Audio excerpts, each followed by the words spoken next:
Some say he's a technical whiz. Some say he was born in Cornwall, while some say he's on a journey. And here's your host, David Hackett. Another journey, and again we are joining Jim Marshall. Jim's been talking about Septemics and debunking and making us understand what it is all about. We left it as the scale of scholarship last time, so Jim, it's over to you. Thanks, David. Let me say to your guests who might not yet know about Septemics, that I am the discoverer of hitherto unknown natural phenomena which greatly aid in the understanding of people, from which I constructed a revolutionary philosophic system called Septemics and published it in the book Septemics Hierarchies of Human Phenomena. Septemics consists of scales or sequences across 35 axes, meaning covering different subjects. And each of these scales is unique, and we're going to talk about some specific scales today, which I can explain to you as David puts them up on the screen. Okay, so this is where we were up to, and I think we was finishing on scholarship. So yes. So the next one, if it loads up, is that one. Okay, it wasn't the scale of literacy. The scale of literacy. Okay. So the scale of literacy, most people think of literacy as either you're literate or you're illiterate. That's a binary choice. That's actually not correct. There are 7 levels of literacy. And they correspond in groups to the civilization.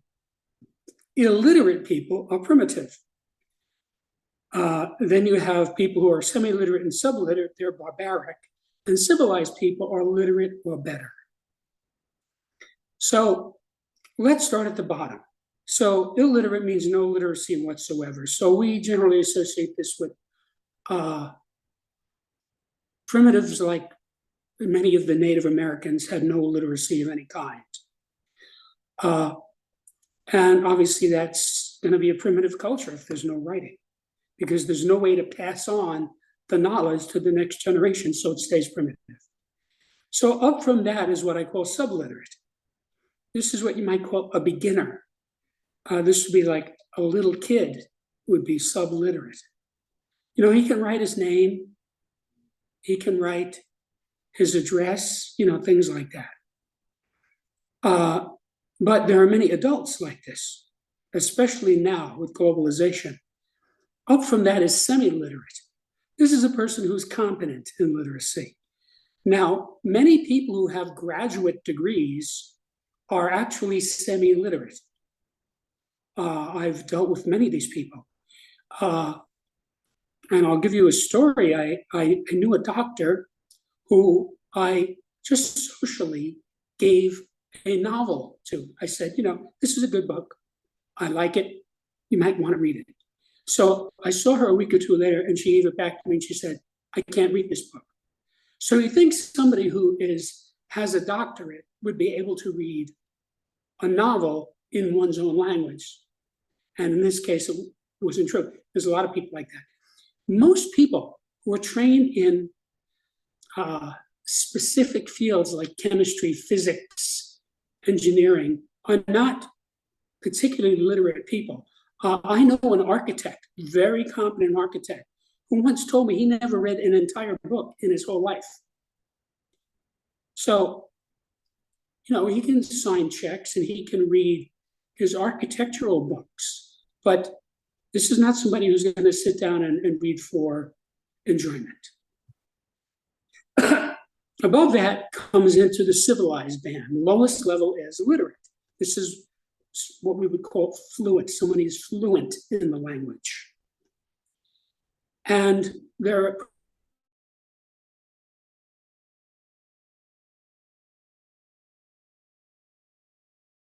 probably few. And above that is hyperliterate. Now, this is a person who's brilliant, okay? Not too many people ever get to this. An example of somebody who was hyperliterate was William F. Buckley. Whether or not you agree with anything he said, he certainly was hyperliterate. And then above that is paraliterate, meaning no literacy needed. So, for example, angels communicate by telepathy. So they don't need literacy. They just put the idea in your head. They don't need to actually use words. So the axis, which is over on the right, is from at the top, total comprehension, and at the bottom, no comprehension. So if somebody can't read a particular language at all and you show them something, they don't comprehend anything. You know, like if you show me something in Chinese, it doesn't mean anything to me. I can't read Chinese at all. And so total comprehension really only comes with telepathy. Because if you study semantics, particularly the work of Count Korzybski, Alfred Korzybski in general semantics, it's virtually impossible to perfectly comprehend somebody through words. There are just too many different variations. Even if you're hyperliterate, there is some limit. You don't get total comprehension. And obviously, as you go down the scale, the comprehension becomes less. So this is very important. If you're hiring somebody, or if you're developing a relationship with somebody, this is important. You want to know, where is this person on the scale? Because you want the person to understand you.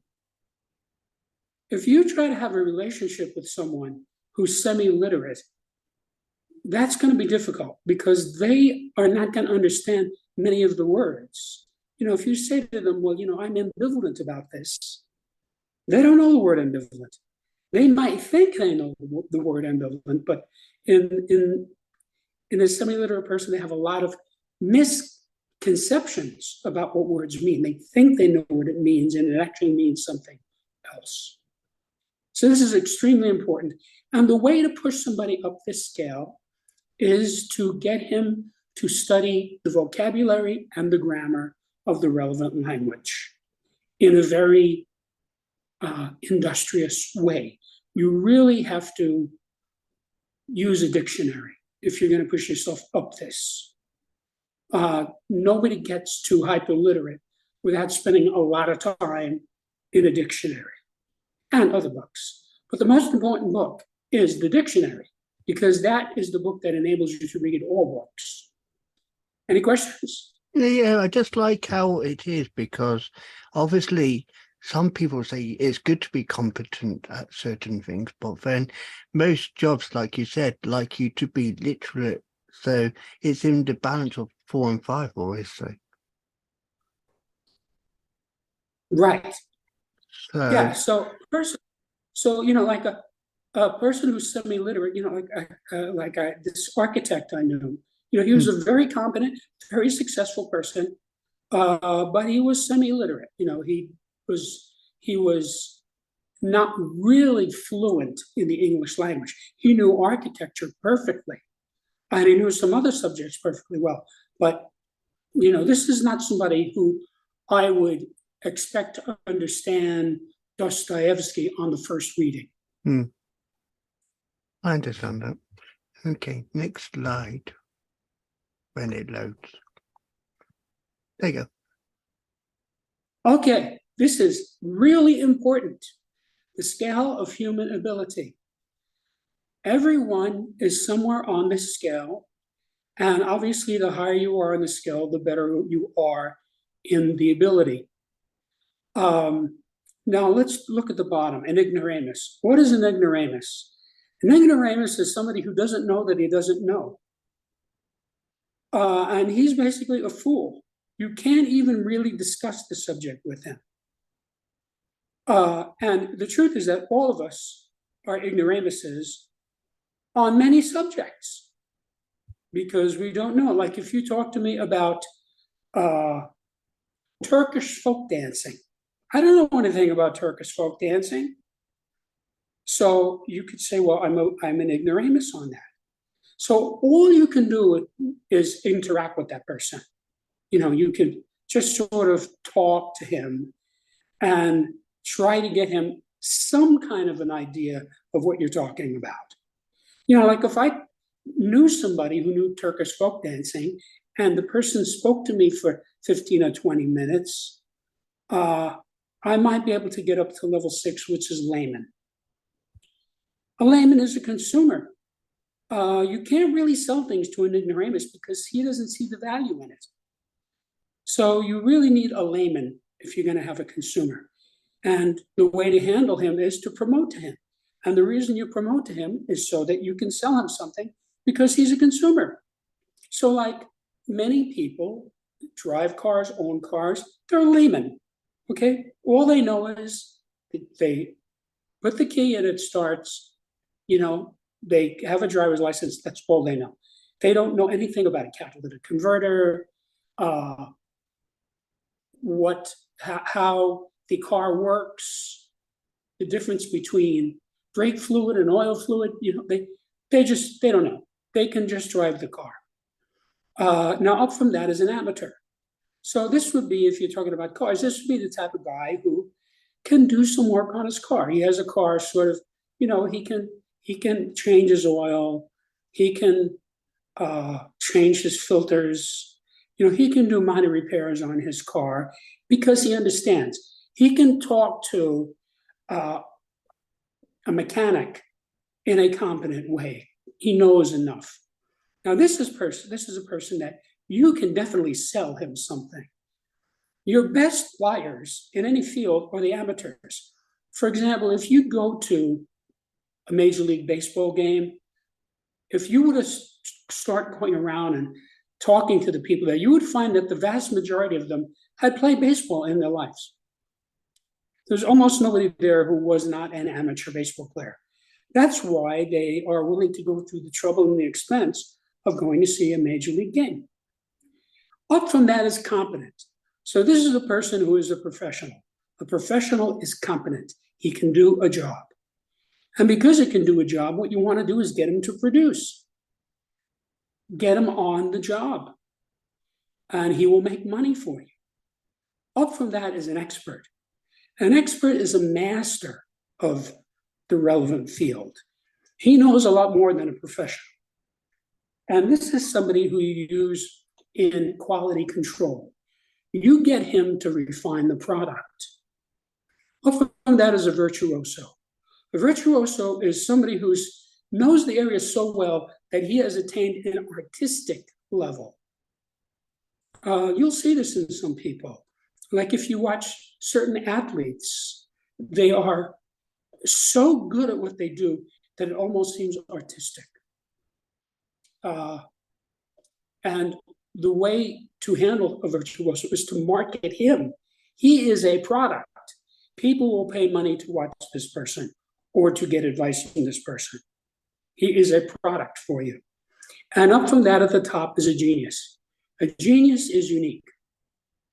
Now, genius doesn't merely mean highly intelligent. You have to really know something so well that you are unique. For example, Babe Ruth was a genius in baseball.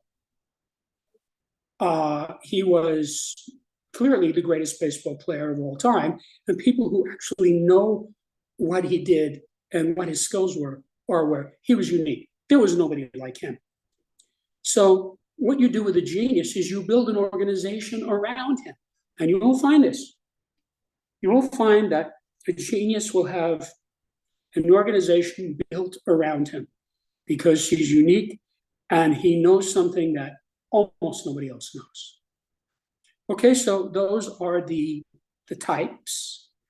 And notice that this scale aligns with the scale of management. Now, we haven't discussed the scale of management, but this is extremely important if you're trying to manage anything. If you are in business at any level, you need to know the scale so that you can assess what type of a person am I dealing with. Is this person a professional or is he an expert? It makes a difference because putting the person in a place that's going to suit him is important. There is such a thing as being overqualified. Now, the organizational level given on the right comes from the scale of management, but notice that it runs upside down and out of sequence. So you'll see it goes starting at level 2, it goes down 7, 6, 5, 4, 3, 2, and then at the top is 1. So this is an interesting correspondence between these two scales. This took some real work to get these to interlock and see how they worked together. So if you're running anything, not only a business, any kind of group, even a philanthropic group, a governmental group, you need to know the scale of management because it tells you the 7 necessary elements of managing anything and the sequence in which they occur. Any questions? Yeah, just about marketing because on number 2 for Virtuoso, that basically relates to I'll use example here, soccer players. They're their own brand, so you market them as that brand nowadays, and that is the most recognized one I see for that because there's a soccer player who recognizes himself as wearing number 7, for example. Everything's marketed around him being number 7. So his Twitter name's got a number 7 in it. His brand clothing's got a number 7 in it. So I see the point of Virtuoso because soccer players are, artists, like you said, like Babe Ruth, but not as unique as Babe Ruth. Right. Yeah, like, any of the really great musicians are virtuosos. Chick Corea, Isaac Stern, Eddie Van Halen, right? Those are 3 different genres of music. They were all virtuosos. And now, whether any of them got to level 1, I would have to look further, but certainly they're virtuosos. Agree to that. Yeah. So when you get somebody like that, market them. People will pay money to buy their services or something like that. Next, the scale of memory. Okay, this is a little confusing to most people. You have to understand that this is a spiral scale, meaning there is an apparent overlap between level 1 and level 7. Level 1 and level 7 are both no memory. But in the case of level 1, it's no memory needed. And in the case of level 7, it's no memory because it's denied. So you have a person who completely forgets something. This is, if a person has successful therapy or meditation, he will suddenly remember things that he had completely forgotten. Oh yeah, Mary Lou, I used to go out with this girl, Mary Lou, I'd forgotten about her.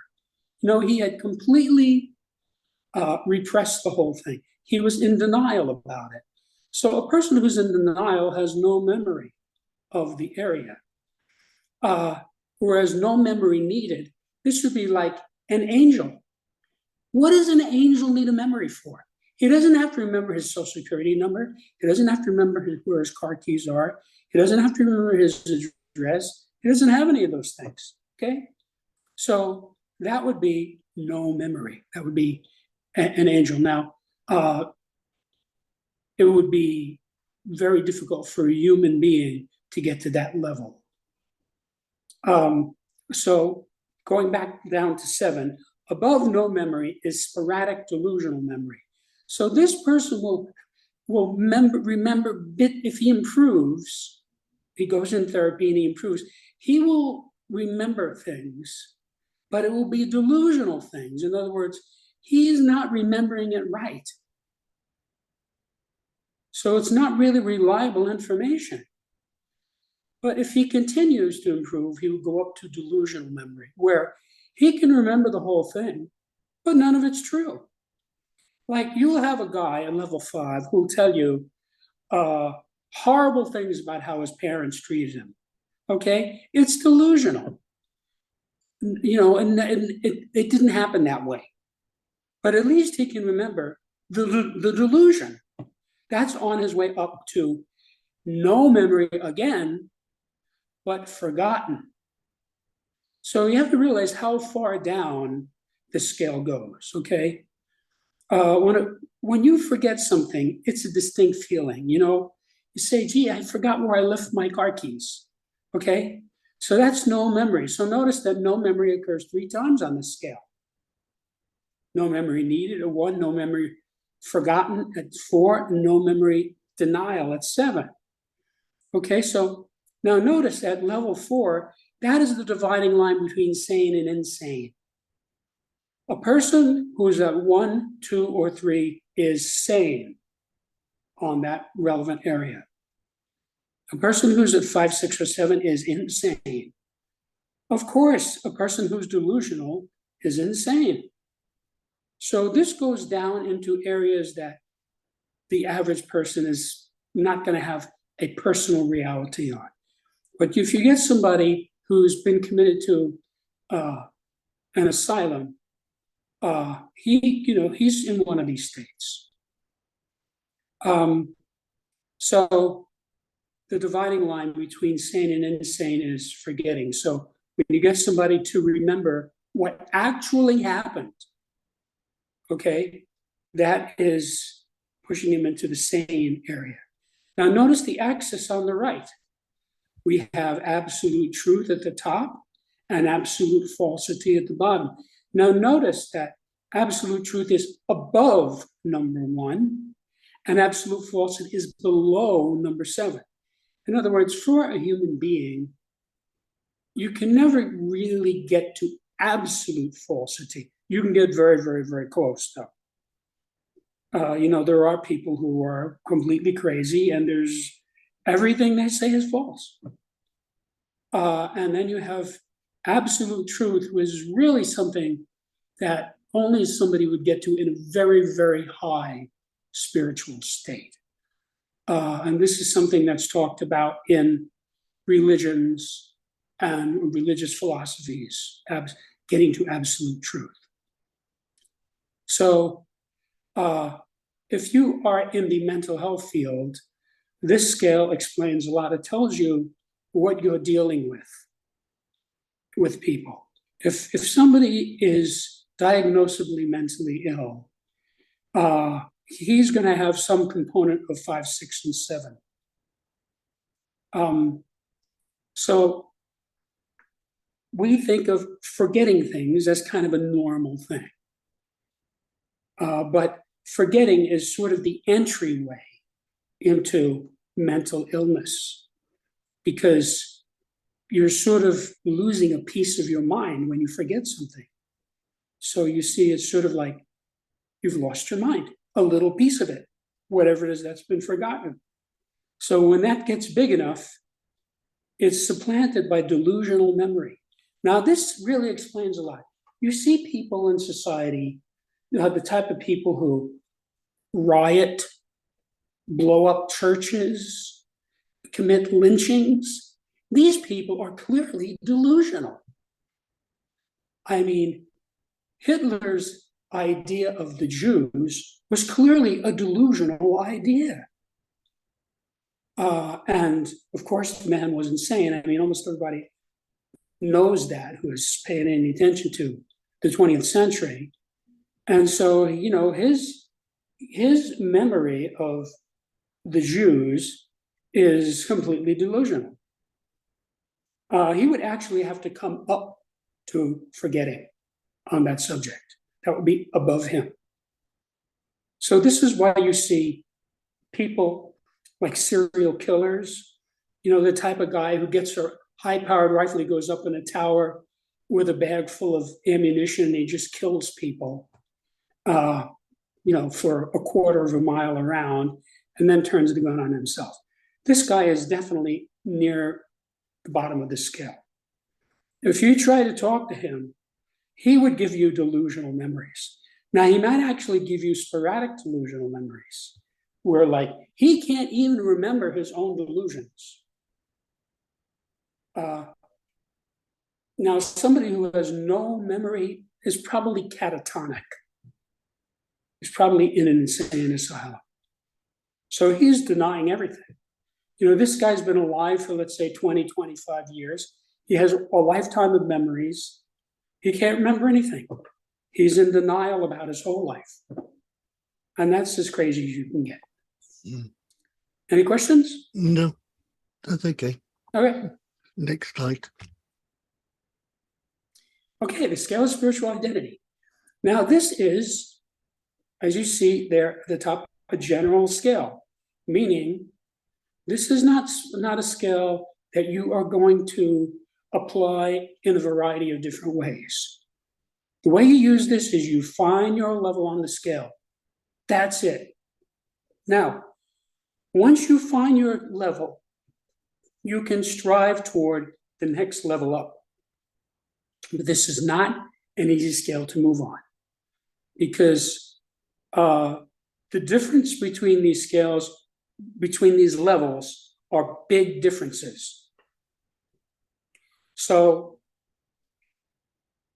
if you start at the bottom, identity, spiritual identity, and inanimate object, there are beings who think they are inanimate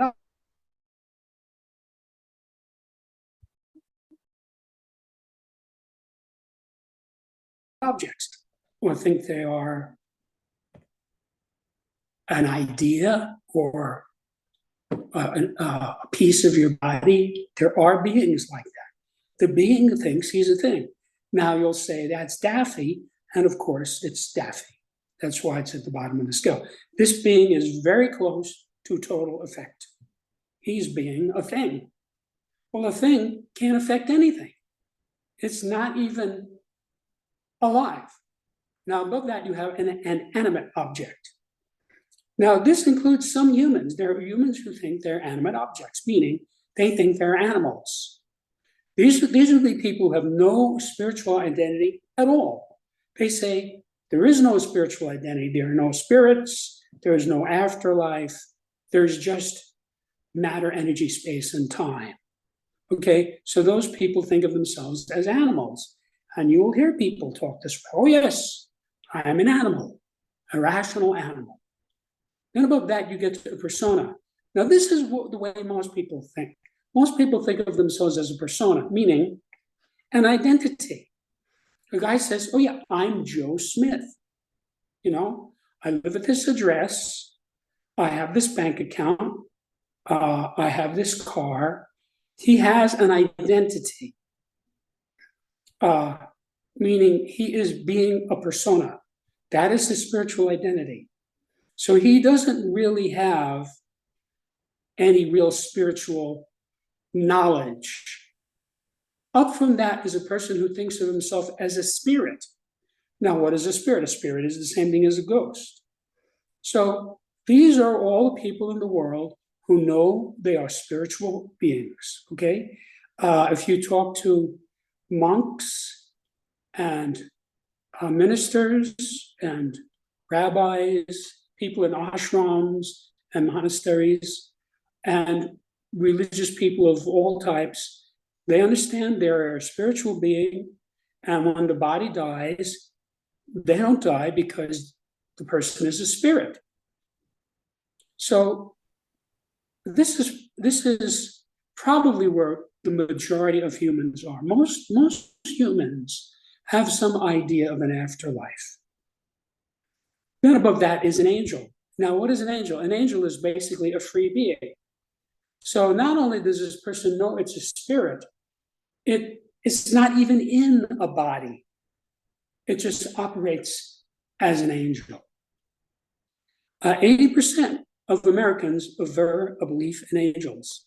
And you have to understand that what we call angel in English is called different things around the world. So this is a very widely held concept.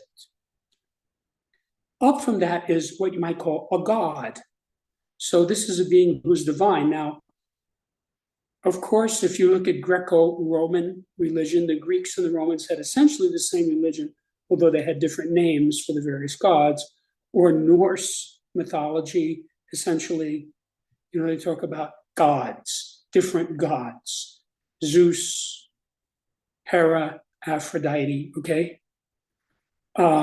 So this is a person who thinks of himself as a god, okay? So if you read classical literature, it talks about gods being involved in the lives of men, okay? So this is a divine being. And above that is infinity, which is what most people in Western world would call God.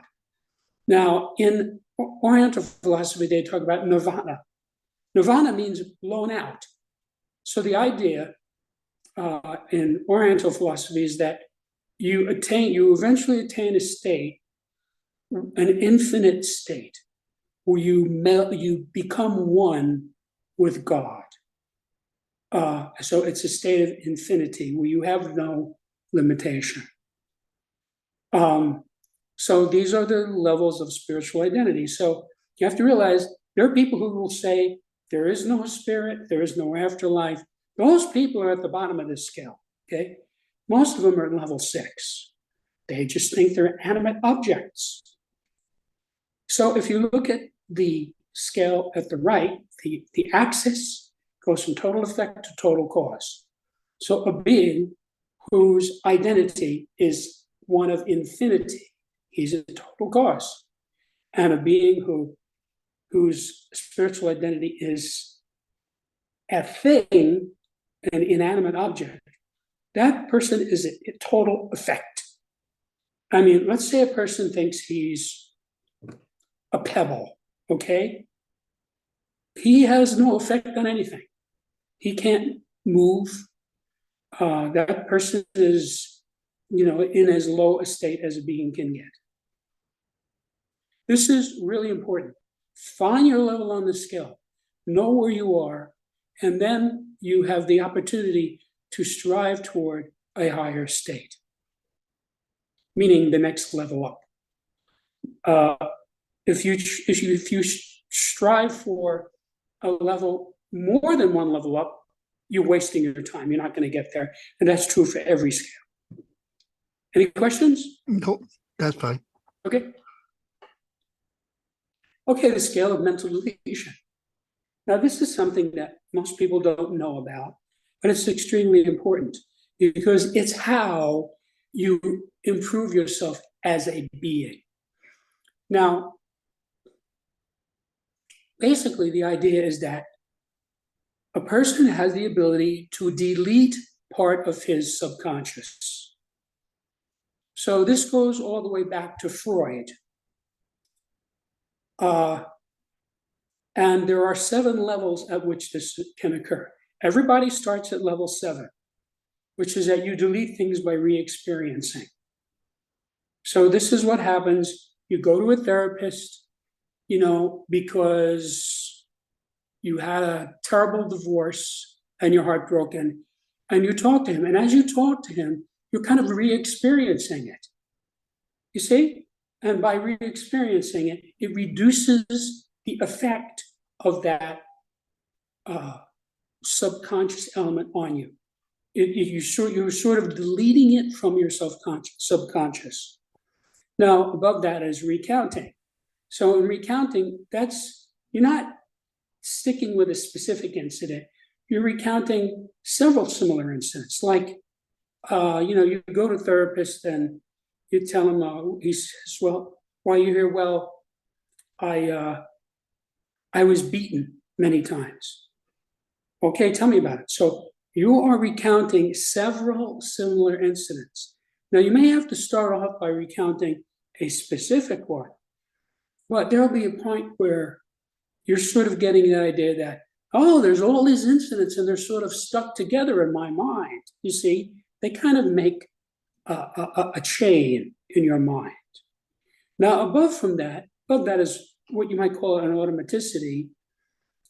This is where you're viewing something perhaps in meditation and a whole bunch of similar incidents or related incidents all delete at once. They go brrr. Obviously, that's much more efficient. And then up from that, you get to the point where you can delete things just by looking at it. You look in the subconscious, you see something specific, and it goes poof, because you observed it. Up from that is enumeration. This is really beyond the comprehension of most humans. You get to a point where you're seeing things in groups and you just count how many of them there are. Okay, so how many times did your mother upset you? 47. See, you're enumerating it. Not many people are really able to do that. Then above that, you get to location where you delete it by simply finding it. You spot, okay, there's an incident where I had this happen to me, and it goes poof, stops bothering you, deletes. And above that is the highest level, where you find probably somebody like Jesus of Nazareth, who can delete things by will. This is really not going to be understood by most readers because it's too high a level. You simply decide this is gone and it's gone. So everybody starts at 7, and the more deletion you do, whether it's by therapy or facilitation or whatever technology you're using, you tend to move up the scale. And usually there's a bracket, a moving bracket, where you'll have a guy, he's at 7, and then he'll start doing a little bit at 6. So then he's got kind of 6 and 7. And then he'll move up to, and he'll have a level 5 experience.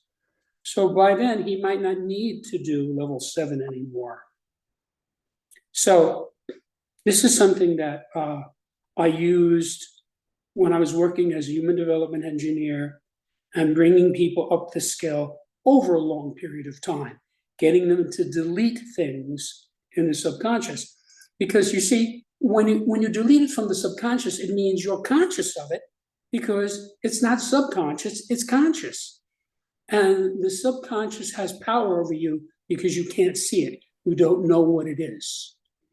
And once you know what it is, it's deleted from the subconscious. It's not in that part of your mind anymore. Now you are aware of it, you can think with it, and it's not oppressive to you anymore. So anybody who's had any type of real therapeutic experience, whether it's through meditation or therapy or whatever, will have some notion of the scale and how it works. Okay, the scale of aberration. So aberration means literally a wandering from. So everybody enters this scale at level 1, and as he decays, he goes down, and there's this sequence that occurs, okay? And I go through some sequences, hypothetical sequences in the book. So the first thing that happens is a person has a misconception, which is a misunderstanding. He has just a wrong idea. He thinks it's X when it's really Y. This eventually will lead him to committing a misdeed, by which I mean a transgression, because he has something in his mind that's incorrect, and so he can't think with it correctly, and so he winds up doing bad things. So, for example, the Southerners who had slaves in the American South up until 1863, okay, most of them thought that blacks were inferior, okay? That's a misconception. And so that justified their misdeed. See, they treated them like animals because they thought they were animals, okay? So there were transgressions that were a result of this misconception.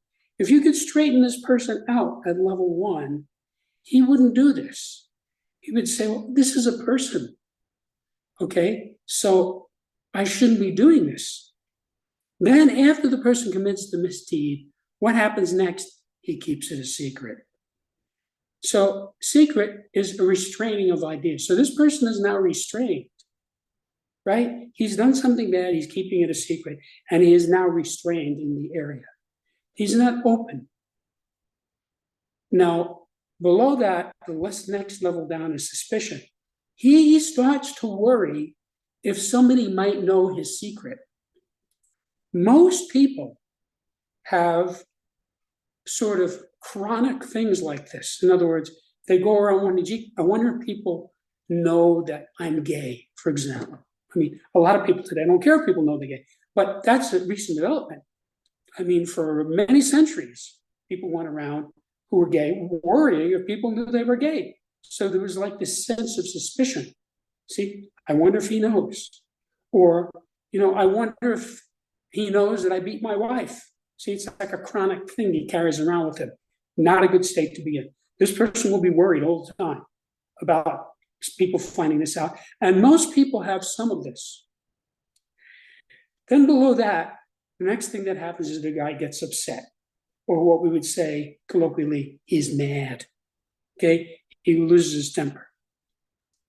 And so you have to understand, when a person is upset, he has gone down this sequence. So he has suspicion, he has secrets, he has misdeeds, and he has misconceptions. That is why he's upset. A person never knows why he's upset. He may think he knows why he's upset, and he may proffer a reason why he's upset, but it's never the right one. I know this from a lifetime of experience in dealing with this. When the person finds out what's really upsetting him, he's not upset anymore. And that comes from some understanding of levels 1, 2, 3, and 4. Now, below that, the person will go into rationalization. He's justifying. In other words, he's using his mental mechanisms to make his upsetness sensible. So this is why you can talk to people who are hateful people, terrorists, Nazis, anti-Semites, they've got it all justified. If you talk to Hitler, he would be able to tell you exactly why he was exterminating the gays and the gypsies and the Jews. He would have it all justified in his mind because he had gone all the way down the scale to level 6. And at level 7, you have an identity. In other words, this person is so crazy, he gets stuck in some identity, meaning a persona. In some cases, for example, there are people who, in insane asylums, who think they are Teddy Roosevelt or Abraham Lincoln or Napoleon. Okay, that's how crazy they are. So obvious, the axis here, as you can see on the right, goes from rational to irrational. Now, how irrational can you be? When you're in an identity. A guy assumes an identity. Because you have to realize that an identity is always wrong. No matter what you say, like if you say, I am this. Well, the truth is, you're a lot more than one thing. So that's a false persona. So this is, the types of people who would become serial killers or war criminals or something. So obviously this type of person is completely irrational. And as you go up the scale, you're more rational. And at the top, see, rational is above level 1, because once you get to level 1, you're already slightly irrational because of the misconceptions you have. So like a guy has a misconception like, you can't trust women, right? That's an idea he has, okay? It's a misconception. There are some women who are absolutely trustworthy. So he has this misconception, and this will lead him down this pathway, because once he thinks you can't trust women, he's going to have misdeeds against women. He's going to say, well, I did it because you can't trust them. You see? And then after he does it, he's going to make it a secret. And once it becomes a secret, he's going to worry if people know about his secret. You know, like a guy is cheating on his wife, right? Keeps it a secret. So now his wife says, "Oh, you're late, Joe. Where were you?" You see, right away he wonders, I wonder if she knows that I was with my kumare, as they say in the mafia. So person, I've seen this in dealing with my clients. If people go down the scale and up the scale, if you watch people in the world, you will see them descend the scale, and it's an ugly thing. Okay. And the way to get somebody back to being sane or rational is to run this sequence backwards. You pick up the person at the level he's at. And so, like, for example, let's say an anti-Semitic person, he's justifying, they're all justified in his mind why the Jews are bad and it's okay to oppress them. And you can say to him, well, was there a time when you got upset about this? He'll say, oh, yeah. See, you got him to level 5. And then you can say, well, prior to getting upset, did you have some worry that somebody might have known that you were anti-Semitic? He'll say, oh, yeah, I did. I always worried if people knew about that. See, you can run him back up the scale. And in doing so, you can eventually get him out of this scaled aberration. And on that particular subject you're handling, he's not rational. Mhm. Any questions? No. Okay, scale physical fitness. Okay, so this is extremely useful for everyone. There are 7 levels of physical fitness. Now, notice the lowest level is dying, because once you die, you're not on the scale anymore, okay? You're off the scale. You're just an object. You're a corpse. But a person who's dying is succumbing. Okay, he's going down. Okay, so this is somebody you find in the intensive care ward. Up from that is a person who's sick. So this person physically is dysfunctional. Okay, there's something serious wrong with him. He's got a fever, he's vomiting, whatever it is. Okay. Now, when the person stops being sick, the next thing up is he will be weak. I would have many clients who I work with as a holistic practitioner. The person would have some kind of a sickness, and I would deal with that. And then the person would come in and say, oh, I don't have that, but I'm so weak. Well, I was happy to hear that, because he's gone from being sick to weak, which is a higher level. So he's unhealthy, but he's not sick. And now, if you keep working with that person, you'll bring them up to normal, which is healthy, a healthy person. So clearly, if you're weak, that's not normal. There's something wrong with your health. You need to get busy and fix that. And up from normal is strong. Good. So this is somebody who's, like a lot of young people are like this. They're energetic. A lot of athletes, they have a lot of energy. They're strong. And they're young and strong people have strength that you would be surprised. You'll see a guy hit a ball 500 feet. How did he do that? Like Mickey Mantle was hit balls further than anybody. He was only 6 feet tall. Okay. And he hit a ball that was calculated to have gone 700 feet. So he obviously was fantastically strong. Up from that is athletic. So this is somebody who's vibrant. If you talk to top athletes, they are in a state that most people do not understand. They're vibrant. They're just vibrating with energy. And because of that, they have abilities that other people can't even comprehend. Like, for example, a boxer, a professional boxer. If you get in a fight with a professional boxer, the next thing you know, you're waking up. You don't even remember. He hits you with 2 punches, and you don't even remember them. That's how quick it happens. And you say, what happened? Okay. Now, above that is superhuman. So this talks about people like Hercules, Samson, Methuselah. All right, so there are people in the Bible and in mythology and various religions who have a superhuman quality one way or another. You could argue that Jesus was crucified and rose from the dead. He was indestructible. They couldn't even destroy him by crucifying him. So he was in a superhuman state. So to the extent that you accept what's in the New Testament, this is a description of his position. So on the right, you have the axis, which is at the bottom is zero survival potential, meaning no immunity. Okay, so when you get to zero for survival potential, you're dead.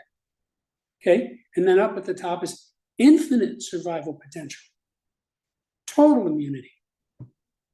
There's in Hinduism, there's a guy, a guru named, I think his name was Babaji, if I remember correctly, who lived 300 years and looked 30 years old from age 30 until he died. So he was obviously at some superhuman level. Now you have to realize this is a historical character. This is not something that somebody made up. If you study Hinduism, you'll find out about this guy. So that's a scale of physical fitness. You need to find out where you are and then move yourself up to the next level. If you're weak, don't try to become strong. You won't make it. If you're weak, your goal is to be normal, meaning healthy. So like I'll have a client, he's sick. I'm telling him, look, don't exercise, okay? Sleep a lot, eat properly, take it easy, okay? Because we want to get you from weak to normal. And when you feel healthy, then you can start going up to 3. Because a person who's at 5, who says, well, I'm going to lift weights and run everything, he just has a relapse. He gets weaker, he gets more unhealthy. It's too steep a gradient. So this really helps in handling one's health, your own and another's. Any questions? Nope. Okay, let's scale justification. So justification is really important. And there's a whole scale which delineates how this occurs. Now, notice again, this is a spiral scale, which means that 1 and 7 appear to be the same thing. 1 and 7 are both no justification. Now, at 7, it's no attempt at justification. This person is in despair. He doesn't even attempt to justify anything, okay? At 1 is no justification needed because this person is a truth. Okay, this is a very high level. So notice that at level 4 is the dividing line between responsibility and irresponsibility. So a person who's at level 1, 2, or 3 is a responsible person. The person who's level 5, 6, and 7 is an irresponsible person. Obviously, you become more irresponsible as you descend the scale, or you become more responsible as you ascend the scale. So up at level 6 by computation, this person will justify by a fixed idea. If you try to talk to this person, you'll see that he will simply present his fixed idea. For example, if you try to talk about women to a guy who doesn't trust women, he'll just repeat this idea, I can't trust women. In other words, he just repeats it. It's a fixed idea. It's stuck in his mind, okay? So that's sort of a computation. He has computed this thing and he's fixed on it, whatever it is. Or like if you say that, like there are blacks who say, all whites are racists. Okay, that's a fixed idea.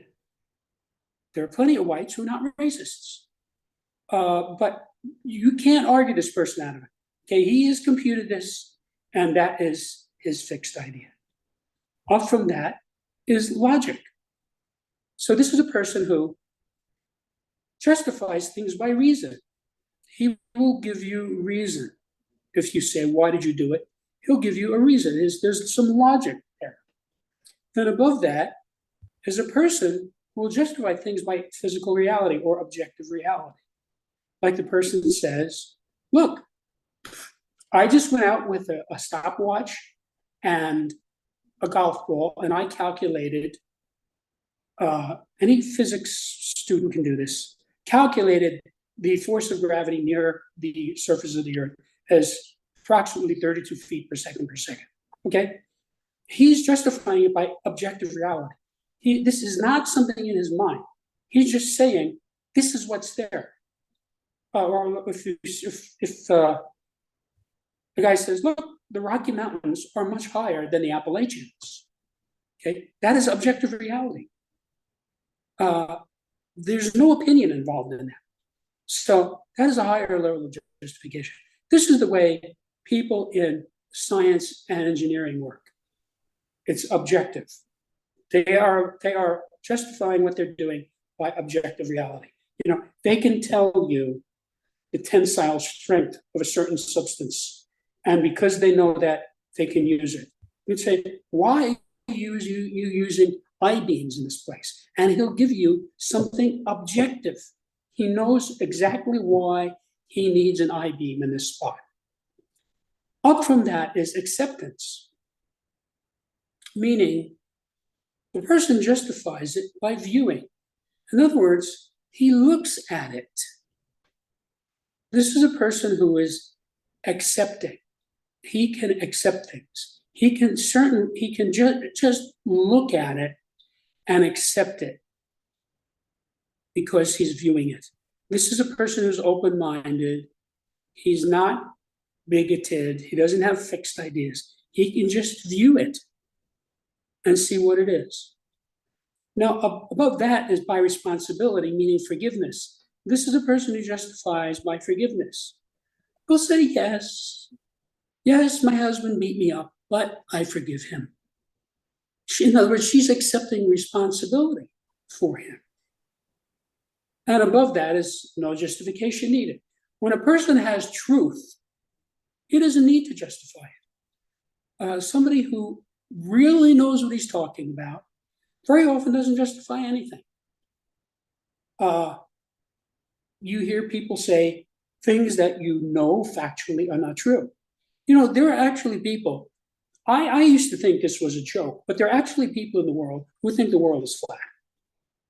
That is not only not true, it's impossible if you study physical science. Cannot possibly be true. So I don't argue with those people. I know what the truth is. I know that celestial bodies are spherical. They're all spherical. So that person, he doesn't have to justify it. He doesn't even express an opinion. Okay, so this is an axis of cause and effect. So above level 1, you have total cause. The person who has truth has total cause. And at the bottom is total effect. The person who is in despair is total effect. Now notice again, total effect is a little bit below level 7 because it's hard to really, in this universe, it's impossible really to obtain an absolute. So the person at level 7 could be maybe 99.9% at effect.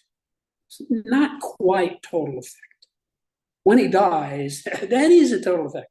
So the person at the top, you know, who is in a state of truth, he isn't quite total cause. He's maybe 99.999% total cause. Total cause is a little bit beyond him. Any questions? Nope, that's fine. Okay. Next slide. Yes. Okay, the scale of belief. So this is kind of interesting because everyone enters the scale at level 4. You come into a new area, you enter at 4. So let's say somebody says to you, what do you think of an Impressionist painting? You've never seen an Impressionist painting. You don't know anything about it. You're neutral. You don't have any belief about it whatsoever, okay? Or let's say somebody says to you, what do you think about existentialism? You don't know anything about it. So you enter at neutrality. Now, if you go downscale, you become skeptical. So you know something about it, but you're still skeptical about it. You have a little faith. And below that is cynicism, which is very little faith. And below that is disbelief. I don't know if you've ever run into somebody in disbelief. These people are really daffy. You can state a fact. You can even show this person the phenomena, and they simply will disbelieve it. For instance, you tell somebody, well, all of the elements on Earth are collected on one page called the periodic table of elements. Every element that we know about is in there, and it's in the correct place, vertically and horizontally, okay? And he'll go, nah, that can't be. He's just in disbelief. So again, you can't really argue with somebody who's in disbelief. Because really, they have no faith in what you tell them. Absolutely none. Now, going up, when a person goes up from being neutral, he becomes ingenuous, meaning he has some faith in it. And then above that is confidence. He doesn't have much faith, he has great faith.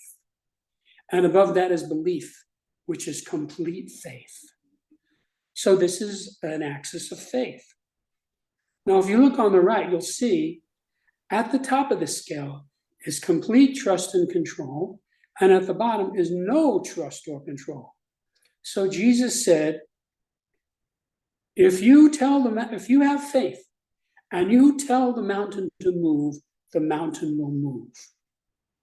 That would be a state of complete faith. That's what he was describing. He was describing level 1. So this is a person who has complete trust and control.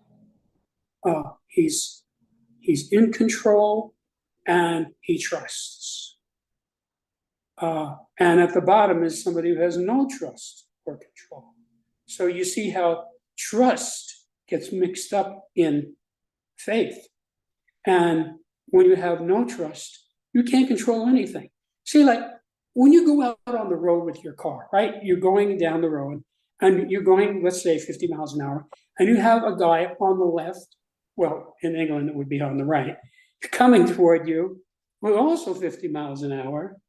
Now, you have some faith that he's not going to come across that line and smash into you because the escape velocity would be 100 miles an hour and you both be killed. So you have some faith, you see? So you can control a car because you have some faith in your car, some faith in your ability to drive, some faith in the other drivers.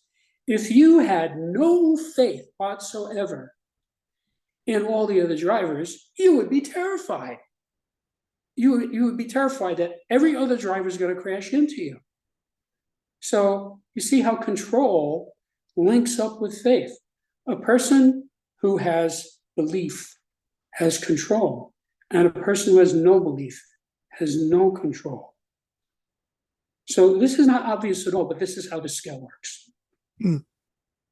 Very interesting. Next slide. Okay, the scale of equanimity.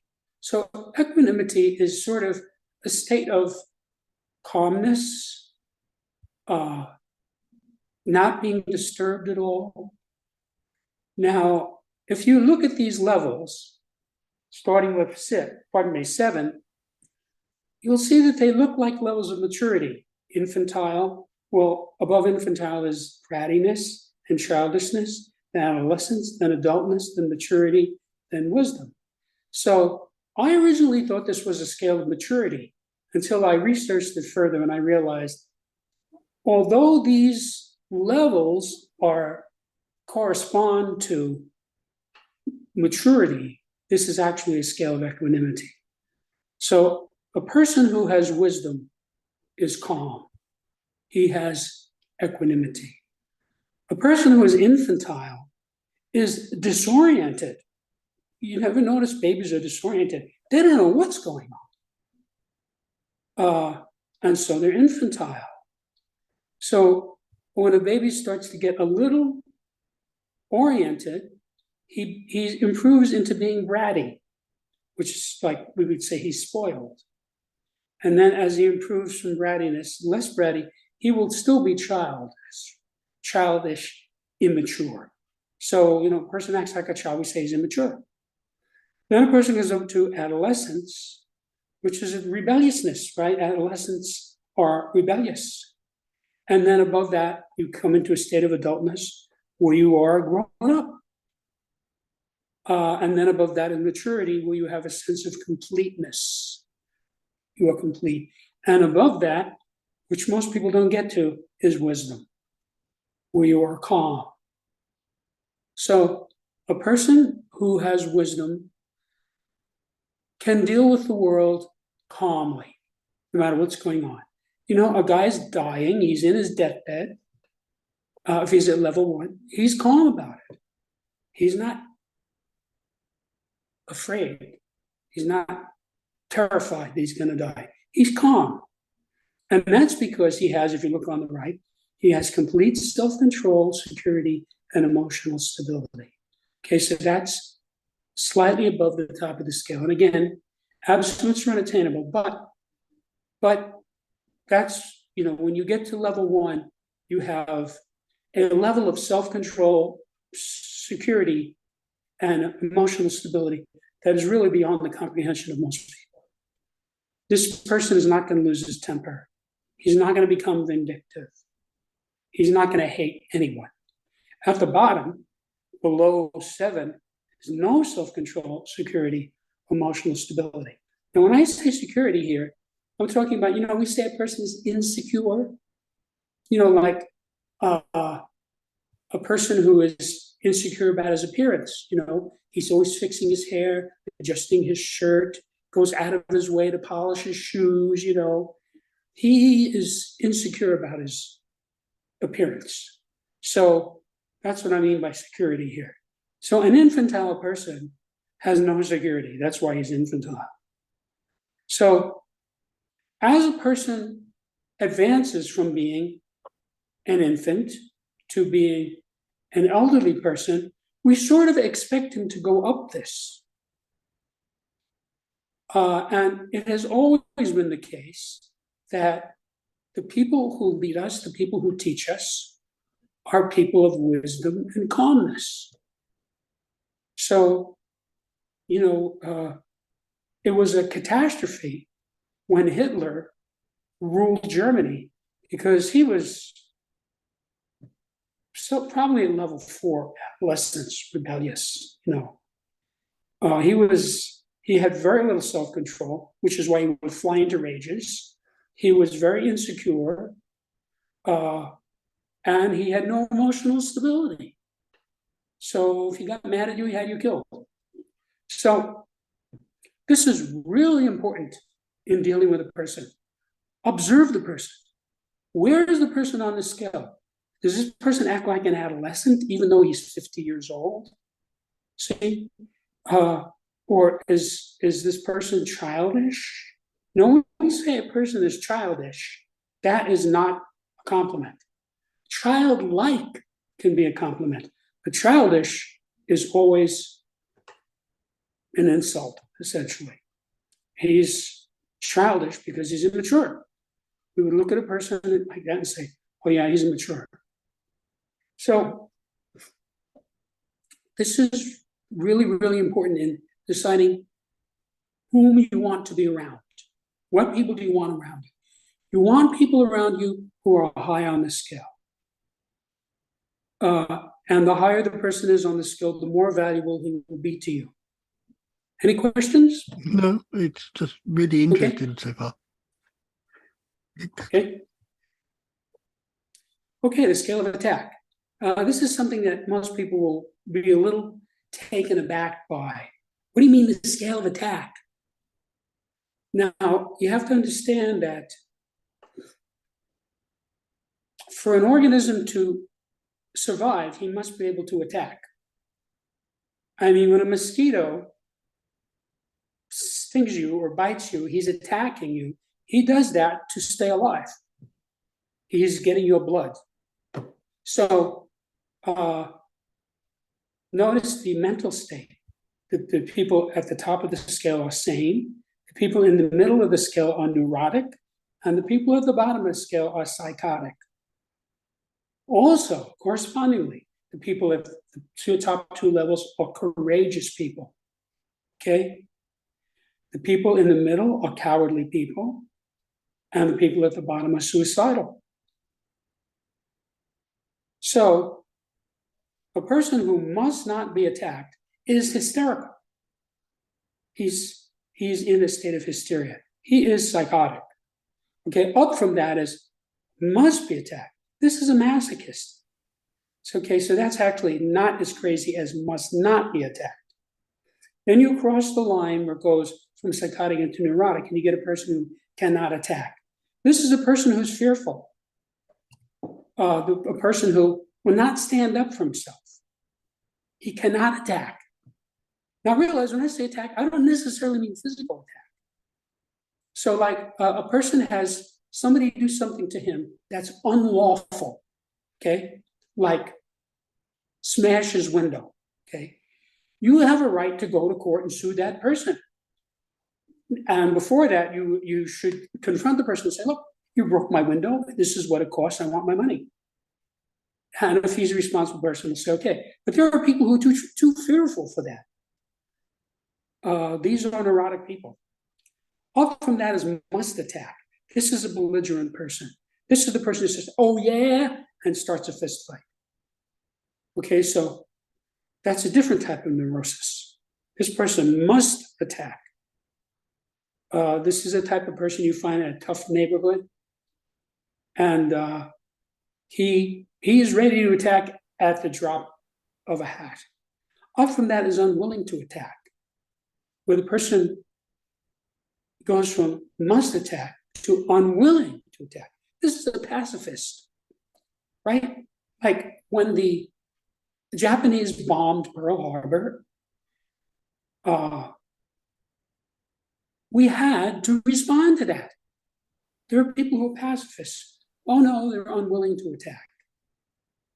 So you can't just let people who have already demonstrated a willingness to kill you, you can't just let them go on. That's why we have police and military. So a pacifist is kind of neurotic in that he's simply unwilling to attack. Up above that is willing to attack. So this person is not a bully, but he's willing to attack. In the United States, when Pearl Harbor was bombed, thousands of men immediately went and joined the military. They were brave people. They were willing to attack. They didn't have to be drafted. They said, oh yeah, well, we're going to have to fight back at these people. And above that is no need to attack. A person who's objective doesn't have a need to attack. Okay, so he can look at the liberals and the conservatives objectively and have no need to attack either side. So that's a level of courage that's even beyond bravery. That person has no need to attack.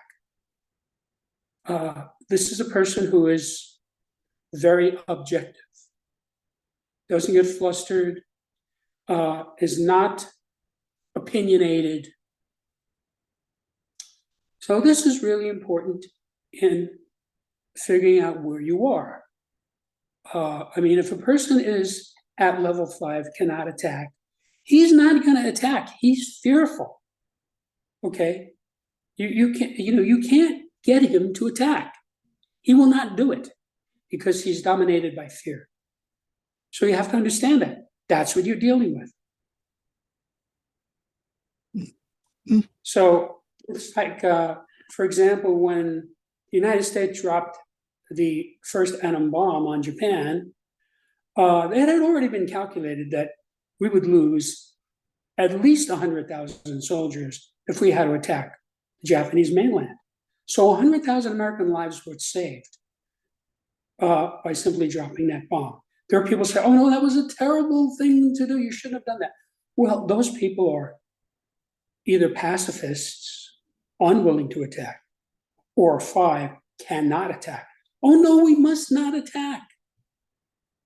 So a person who is in fear, level 5, he's going to have a tough life because bullies and criminals are going to take advantage of this person. This is the type of guy who gets beat up in school and does nothing about it. He doesn't learn martial arts. He doesn't take karate lessons. He just gets beat up, okay, because he was in fear. Person cannot attack.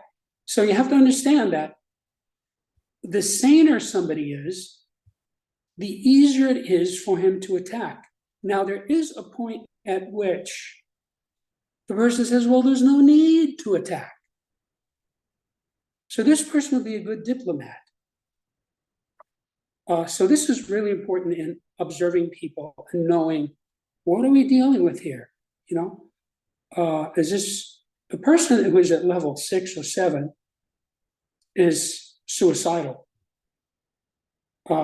Even if he has not yet actually shot himself in the head, he's in a suicidal state. A person who is at 5, he's neurotic, he's not quite suicidal, he's just can't attack, no matter what, will not defend himself. Any questions? Nope. Okay. Okay, so the scale of conflict. So the world is full of conflict. Again, you have to realize this is a spiral scale, meaning level 1 and level 7 seem to be congruent. They're both no conflict.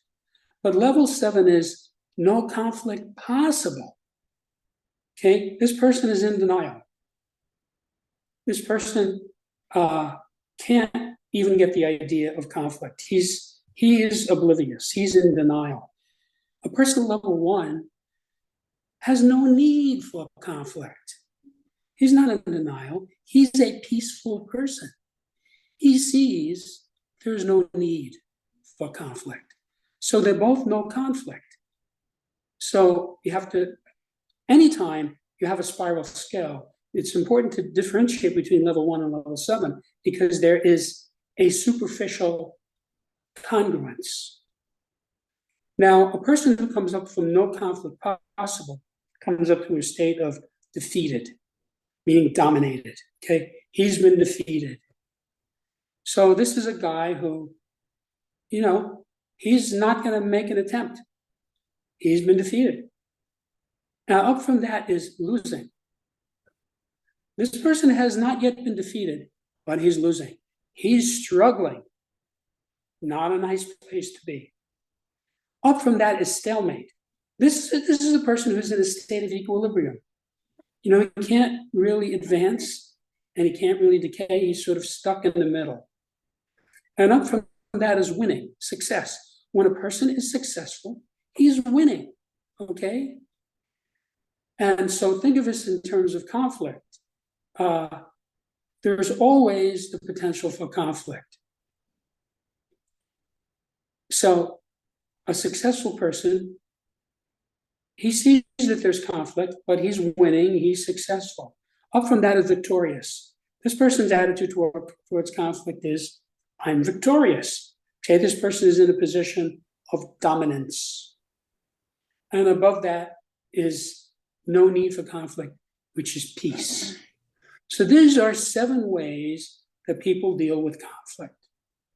Now, if you look at the axis on the right, you'll see next to 1 is complete responsibility. A person who takes complete responsibility has no need for conflict. This person is at cause. He's in a state of cause. And at the bottom of this, a person who has no conflict possible, this person is assuming no responsibility at all. He's in a state of effect. So as you move up the scale, you go from effect to cause. So obviously, as with all the scales, you want to be at the top. You want to be in one of the positive states. And as you go down the scale, your cause deteriorates and the effect starts coming up. So a person who's winning, okay, we call that a successful person. That person is not in as good a state as victorious. So this is fairly self-explanatory, I think. Any questions? Nope. Okay. Okay, the scale of reaction. So I want to clarify, first of all, what I mean by reaction. Reaction is inherently non-volitional. If somebody steps on your toe and you say, ouch, that's a reaction. There's no volition. You didn't think, oh, I think I'm going to say ouch. It just happened. So people who are in a bad way are very reactive. So the person at the bottom is acting out. He's dramatizing something. He's not even in present time and space. He's just acting out something from his past. Above that is a person who's shocked. He's in a state of being stunned. He's not acting anything out, but he's shocked. He can't function. Up from that is a person who's upset. Okay? So when a person is shocked, he gets upset. So notice that there's a little ambiguity here in 5 and 6, that the word shocked appears twice, but in 5, you're in a state of being shocked. 6, you're in a state of being shocked. 5, you're upset because something shocked you. So you come home from work and you see that your house is on fire and it's a raging inferno and the police and the firemen are there, okay? That person is upset because he was shocked. Oh no, my house is on fire. See, it was a shock to him. Now, that doesn't necessarily mean he's going to go down to level 6 and be in a state of being stunned. He might not. Depends on what kind of mental state he's in. Up from upset is rationalizing. A person who is rationalizing, he reacts by rationalizing. So you say to him,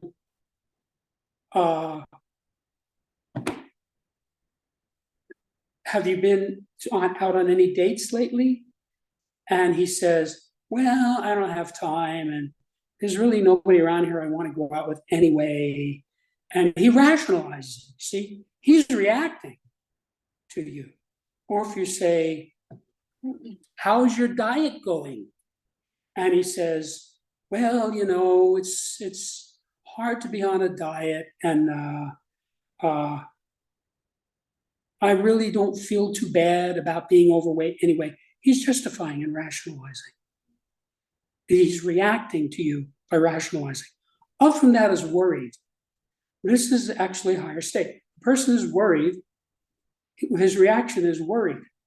So something happens to somebody, he's anxious about it. You know, like the way the economy has been recently in the United States. A lot of people are worried. They're anxious. They're reacting to it, but that is their level of reacting. They react by being worried. Up from that is protesting. This is a person who's critical. This is the person who says, I don't want to hear your complaints anymore. Stop it. Okay? So he's criticizing you. That's actually a healthier reaction than being worried about it. He's not worried about it. He's just telling you, get the hell out of here. And above that is irritated. Now, a person who's irritated, he's not protesting yet. He's just bothered by something.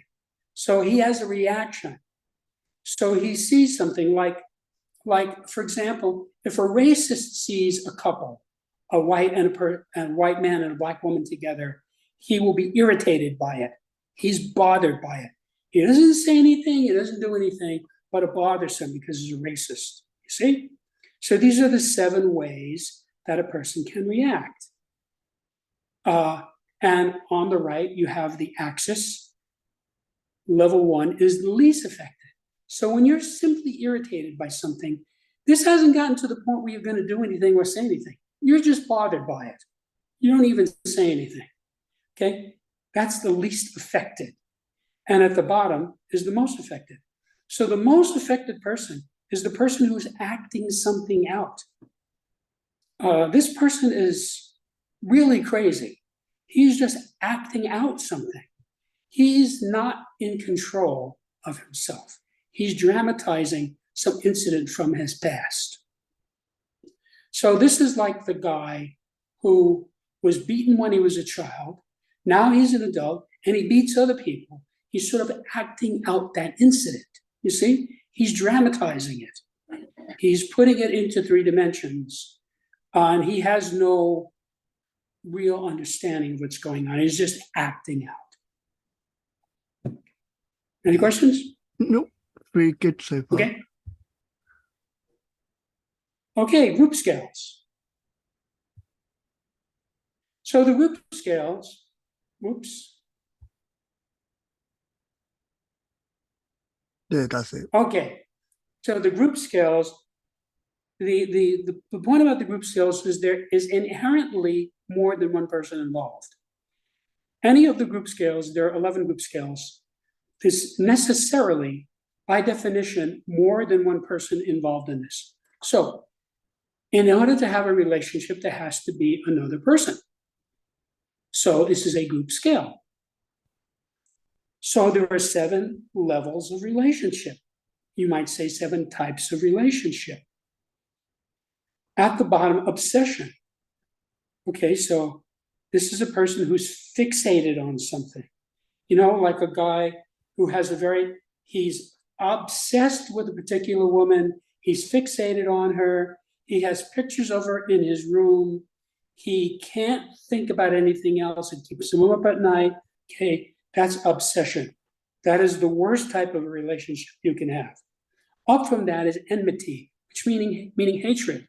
They can say, well, is hatred a relationship? Yes, it's a relationship.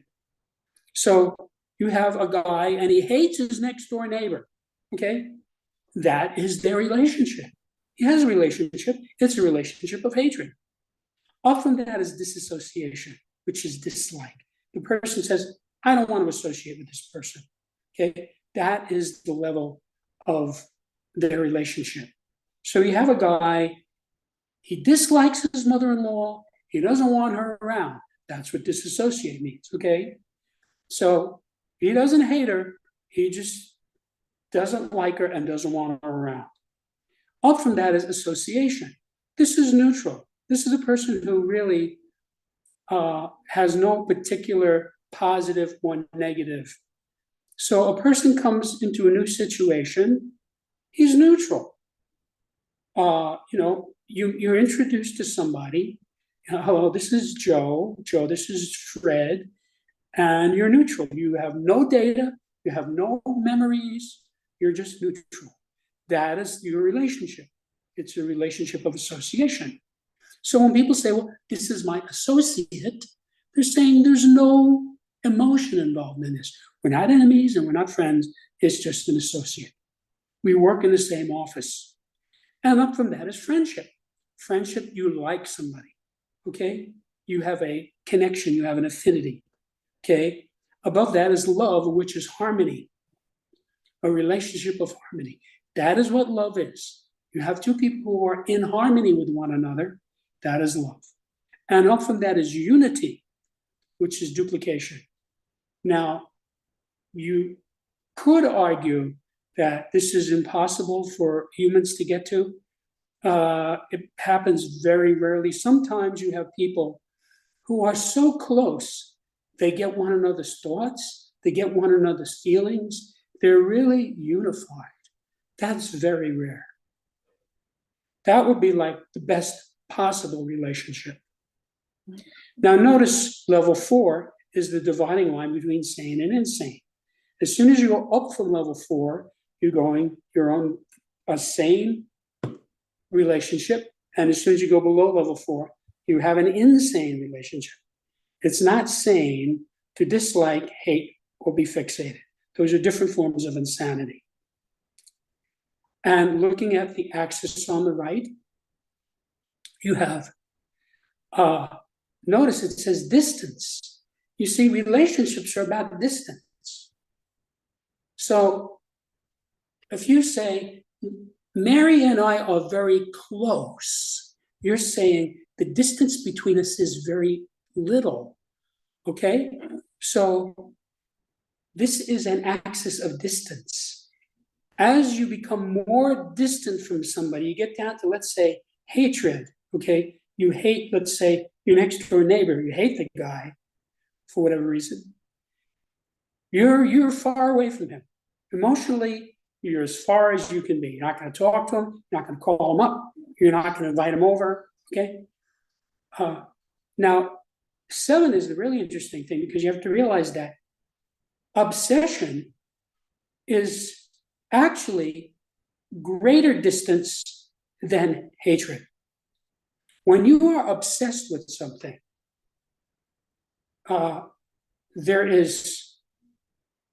you would think, well, that's a type of closeness. It's not. It's distance. In other words, it's dysfunctional. It's a fixation. So that's the most distant you can be when you're obsessed. There are people who they go below hatred into obsession. Like the Nazis who were anti-Semitic, they didn't merely hate the Jews, they were obsessed with them. They were going to spend millions of dollars and millions of soldiers and to go after these people in the middle of a war, which is completely crazy. Okay, so although they were obsessed with them, they were as far away from them as they could possibly be. So when you have infinite distance, it's because there's no understanding. And when you have zero distance, it's because there's complete understanding.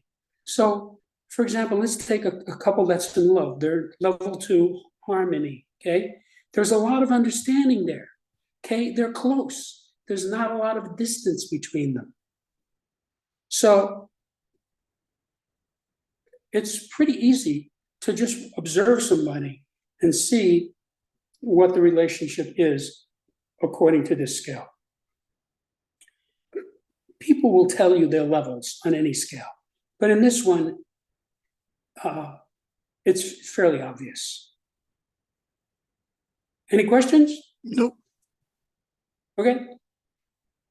Okay, the scale of life spheres. So this is about how much of life you embrace.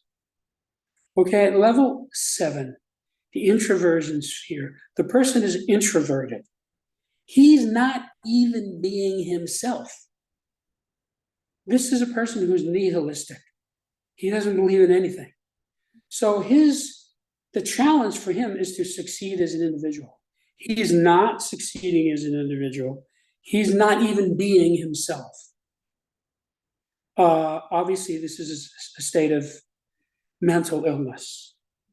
Above that, level 6 is the individual sphere. This person is being only himself. He doesn't embrace anyone else, okay? This person, you could say, is egocentric. So this person's the challenge for this person would be to succeed in personal relationships. This person cannot succeed in personal relationships because he's individualized. So that would be what would be the challenge in his life. Then above that is the interpersonal sphere. So this is what I call family-centric. So this doesn't necessarily mean blood family, but some kind of a family. So this person is only close to the person in the family, okay? So this person, the challenge for them would be to succeed with a team. This person can relate to brother, sister, mom, dad, children, their children, but they can't really be part of a team Then above that is the team sphere, which is group-centric. There's some group and you're centered on this group, all right? What we call a team player, okay? So this person can relate to the team members. So for example, a guy's on, let's say, a football team. He can relate to all the guys on that team, but he relates only to them. He's not friendly with the guys on the other team. He wants to beat them. You see? So what a challenge for this guy would be to succeed as a culture. That's beyond him. He's only able to succeed as a team member. Then above that, you get the cultural sphere, which is ethnocentric. This is like the person identifies himself by his ethnicity. And so he can relate to people in that culture. So this would be like a Jewish person only hangs out with Jewish people, only talks to Jewish people, only understands Jewish people. Everybody else is a Gentile and they're not part of his life, okay? As an example. So the challenge for this person would be to succeed as humanity. He's not doing that. He's succeeding only as an ethnic group. Above that is the human sphere, which I call anthropocentric. This person can relate only to humans. So this person is kind to people, but he really doesn't care about other life forms. So this person, he doesn't care what happens to dogs and cats and horses, okay? So the challenge for this person would be to succeed as all life. He is already exceeding as a human. And above that is the life sphere, meaning life-centric. This person can embrace all living things, meaning not only humans, but animals and plants and everything else. And the challenge to this person is to transcend life, to go beyond life, which would be into what you might call a transcendental role, the next world, or the afterlife, or something like that. So the good way to think about this is that you have concentric spheres. So you have these 7 concentric spheres. Although I want to clarify, at 7, it's not really a sphere, it's a point. And then that point is surrounded by, a person who's at level 6 is surrounded by a sphere. Okay, it's a small sphere. It's only the individual sphere. Then the person at level 5, he has a larger sphere. Okay, so he's can relate to persons close to him, his wife and so forth. Okay, but he can't really expand to a team. When a person can be a team player at level 4, he has a larger sphere. So you have really 6 concentric spheres, and at the center of them is a dot, which is the person who's at level 7. So this talks about how much of life you embrace. This is not an easy scale to move on. If a person has a transformational experience, he can jump up 1 level. Or if a person has some horrific traumatic experience, he will go down a level. So, like you'll see a person who is a team player, right? And he has some terrible thing happen to him. He'll stop being a team player and he can only relate to his interpersonal sphere, his mom, his dad, his brother, his sister. So it works both ways, but it's not easy to change on this scale. It's a big deal. If you are a therapist and you can get somebody up 1 level, you have earned your money. Mm-hmm. Any questions? Nope. Okay. Scale of government. This is really important because most people have a complete distorted idea of government. Everybody talks about the left and the right, okay? There is no left or right. It's arbitrary. It's completely made up. It's not left or right, it's up or down. In order to have a viable governmental system, we have to understand that there is a scale. Now, each level is a manifestation of the population. So, for example, as I stated in the book, there are really no libertarian governments on earth. Because this would be for a population that needed very little control. These would be people who had tremendous trust and agreement. So there really are no libertarian governments. And so it's kind of a pipe dream at this point. Below that is a republic, which is what America was founded to be. You know, there's the famous story about when the Constitutional Convention was completed and Ben Franklin came out and the woman said, Dr. Franklin, what kind of a government are we going to have? And he said, a republic if you can keep it. Okay, so that's what the United States started out as. Now, if you study the writings of the founding fathers, they were very cautious. They set up a government that they were cautious. They wanted to prevent tyranny. They were very cautious. And that is how the Constitution was constructed. Because some would say, well, what about if this happens? And so then they made an adjustment to it to deal with that. Okay. Below that is a democracy. At the level of democracy, control is indifferent. People at the democratic level are not as cautious as people at the republican level. So now we're crossing the line from sanity into insanity, socialism. Socialism controls antipathetically. You know, we're going to take your money away from you, whether you like it or not, and give it to somebody else. Okay, that's antipathetic. That is the essence of socialism. And below that is fascism. The fascist controls brutally, okay, like Mussolini and Hitler. Okay, you say something bad against the government, you get hit in the head with a club. Below that is communism. Communism controls covertly.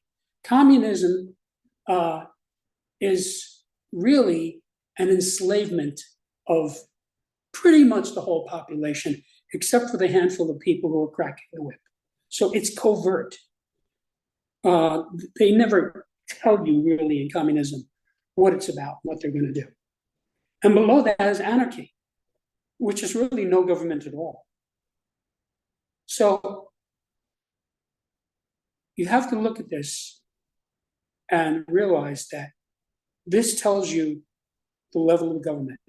So as the population deteriorates, the level of government deteriorates. So for example, you had the Weimar Republic in Germany, okay, which was essentially a socialist government. And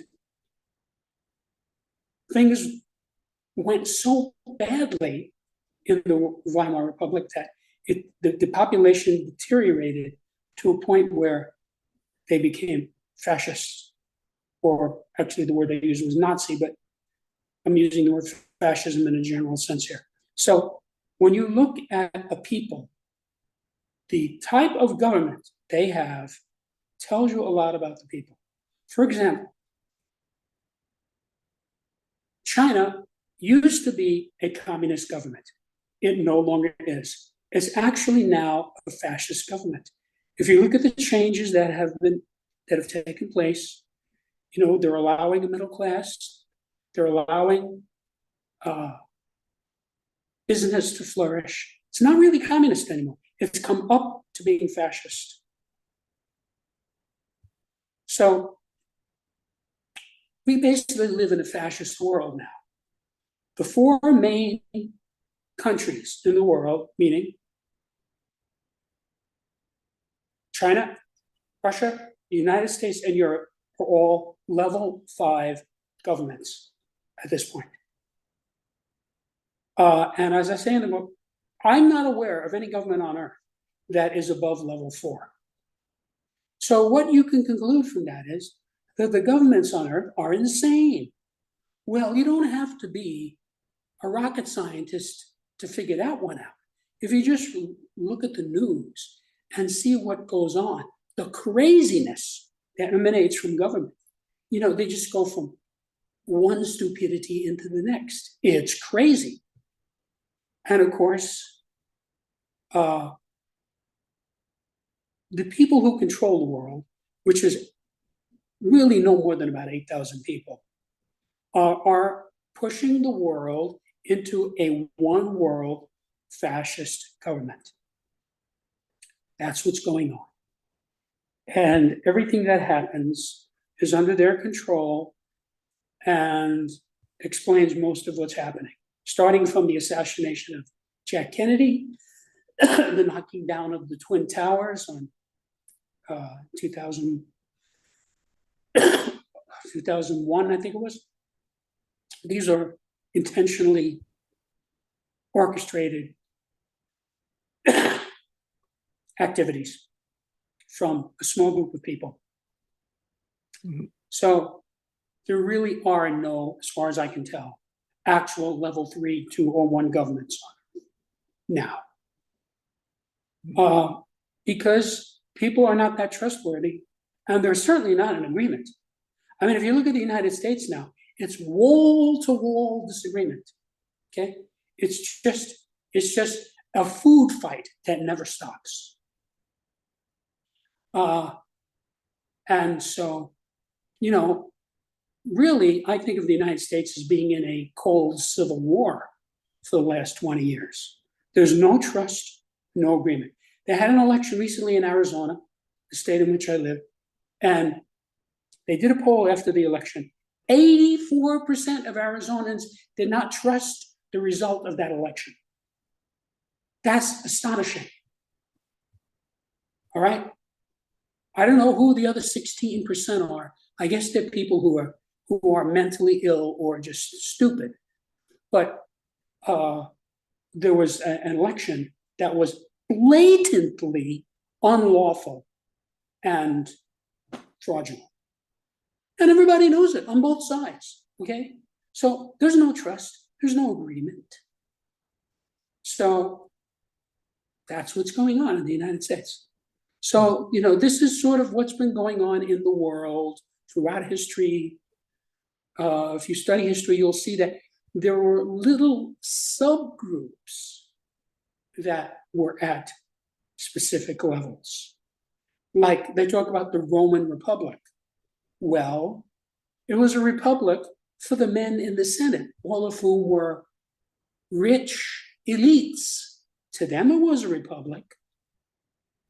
Not to the rest of the people. Certainly wasn't a republic for the women, for the slaves. So if you look at what's actually going on, in the absence of propaganda, this is what you see. Mm-hmm. Any questions? No.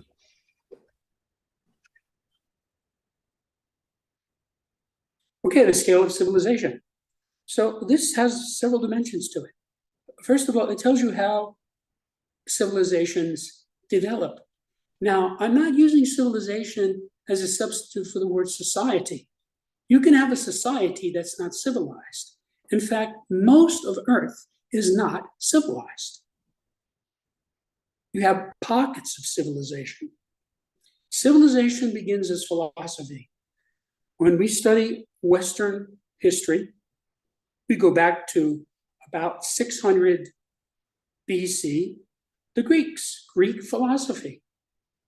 Okay, men who operated by reason. That was the beginning of the Western tradition. From a philosophy will develop a religion. A religion is essentially a set of beliefs that have sort of developed as a result of the philosophy. Once you have a religion in place, you have beliefs, then you get laws.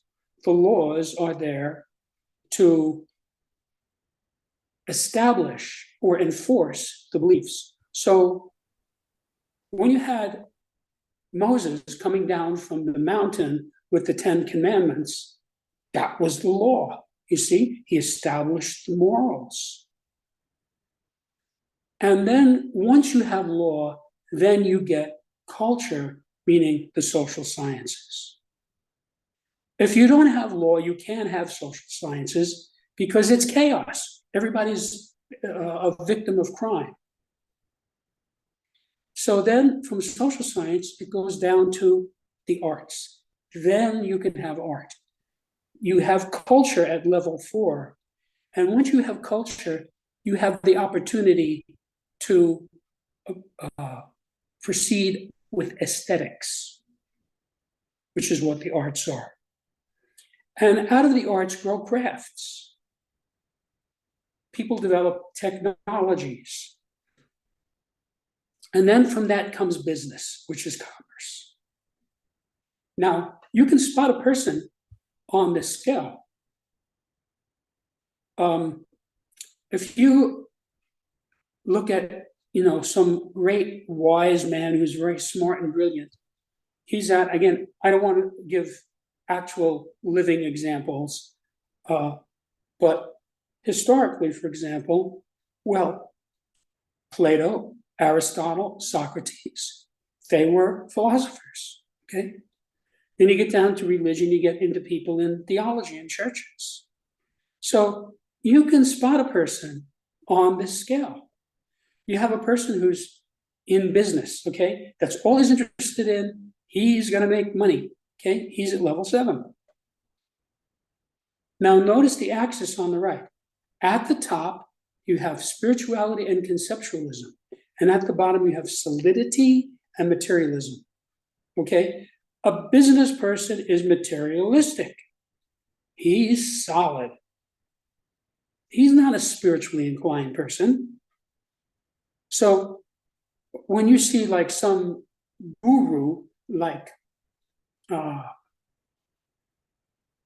trying to think of the guy who wrote the book, autobiography of a yogi, Yogananda.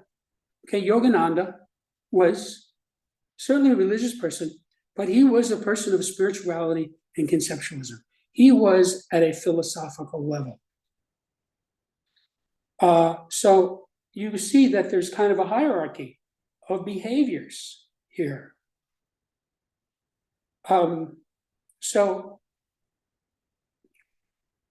This is how civilizations develop. Now, as I said, you can have a society that's not civilized. But to the extent that you do have civilization, this is the scale. Any questions? Mhm. Okay. Okay, the scale of survival. This is really important.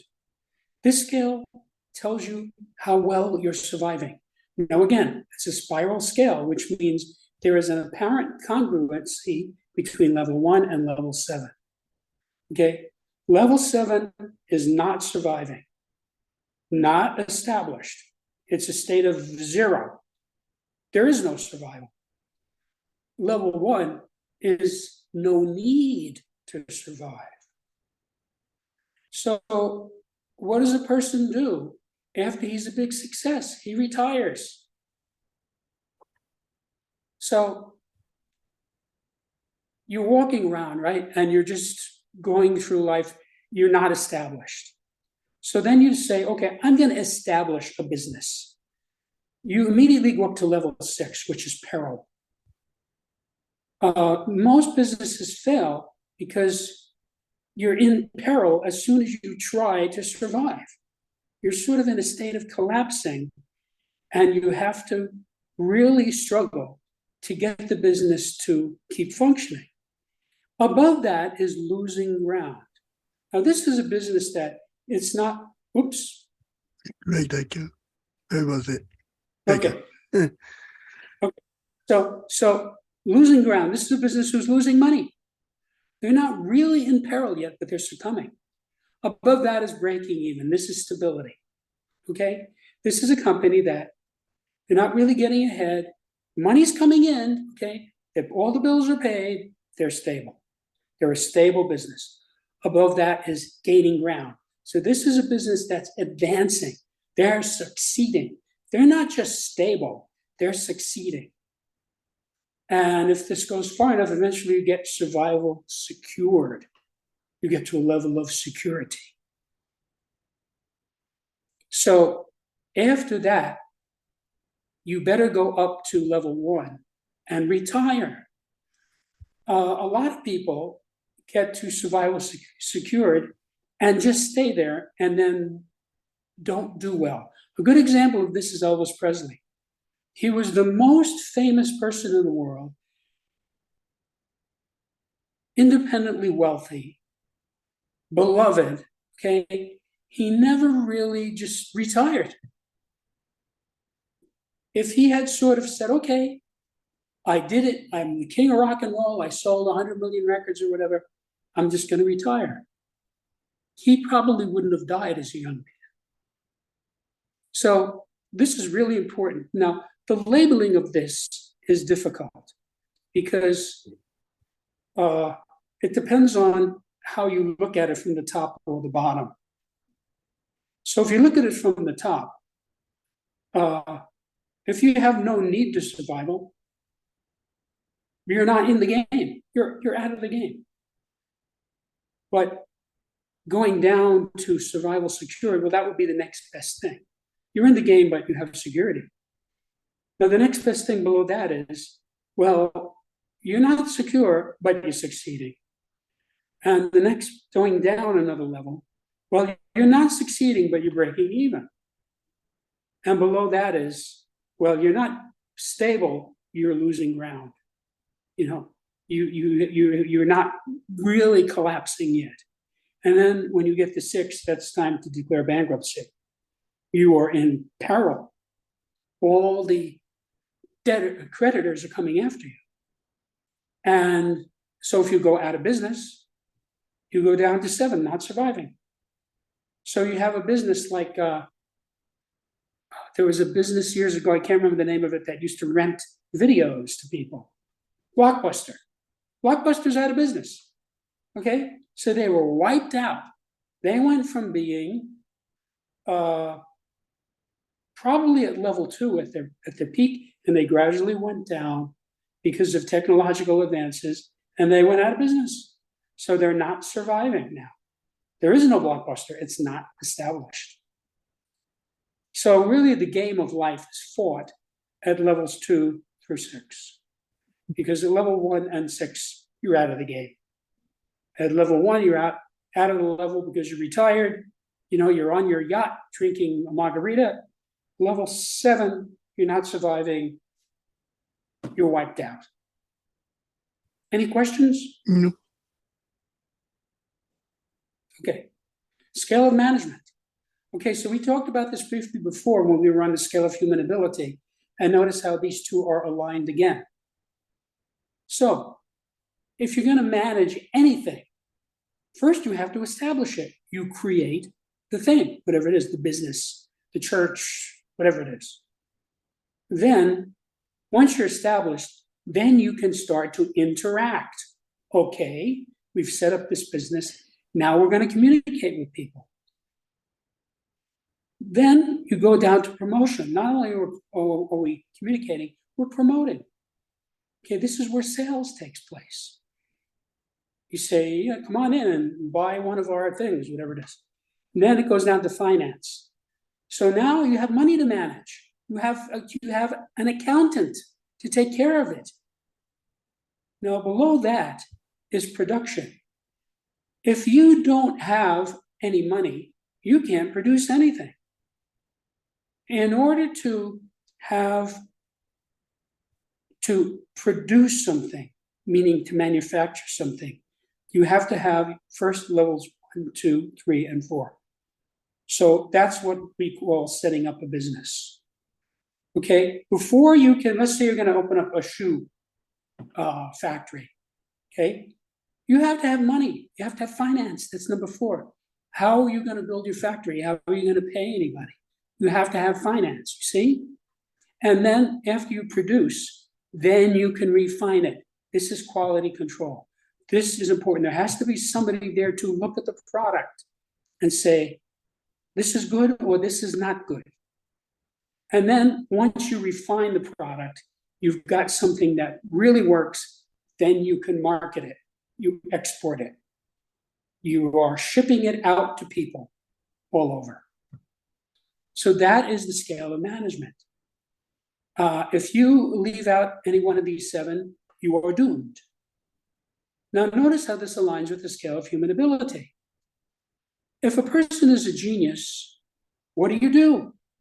You create a business or an organization around him. If a person is an ignoramus, what do? You interact with him. That's all you can do. Say, hello, how are you? Would you like to come in? If a person is a layman, you can promote to him because he's not completely ignorant about what you do. Okay, he understands enough that you can give him a sales pitch. Then, when a person is an amateur, that's where you get into finance. Your best customers are amateurs.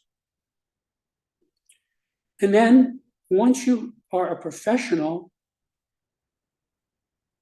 which is level 4 on the scale of management, you can produce. That's what a professional is. He can produce whatever it is. And then, if he's an expert, level 3, an expert can refine. You have to have somebody there to say, okay, this is good, this is not so good, let's fix it. And then if you're a virtuoso, you market the guy.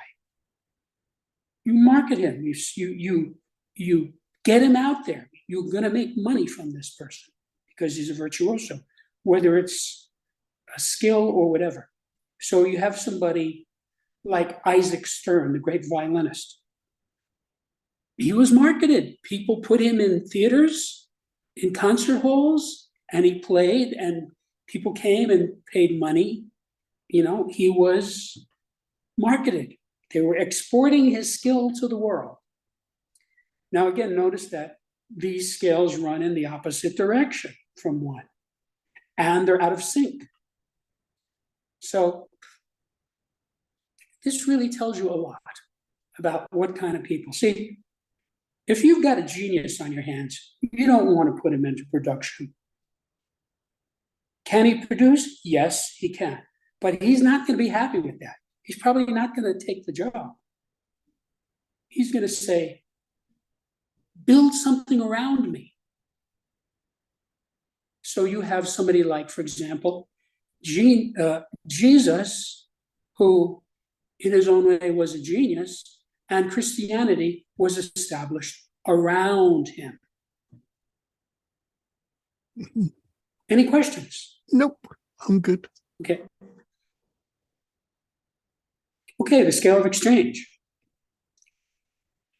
So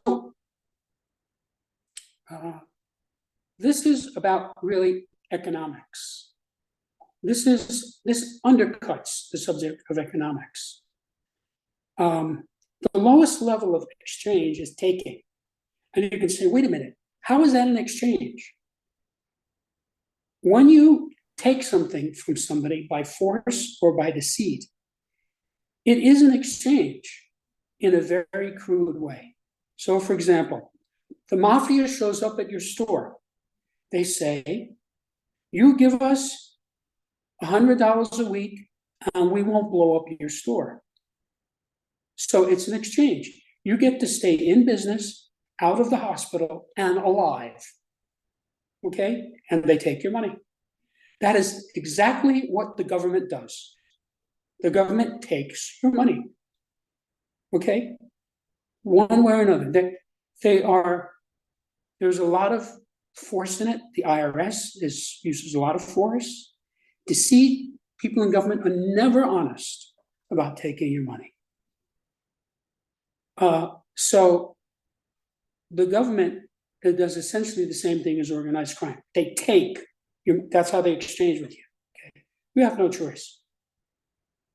If you pay your taxes, you get to stay out of prison.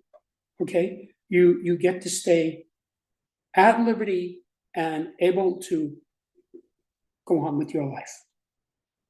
Or like if they draft you, when they had the draft, okay, they literally took people. You had no choice. You got a letter. They said you will show up on this date and this time. If you didn't, they send police after you to arrest you. Then up from that is barter.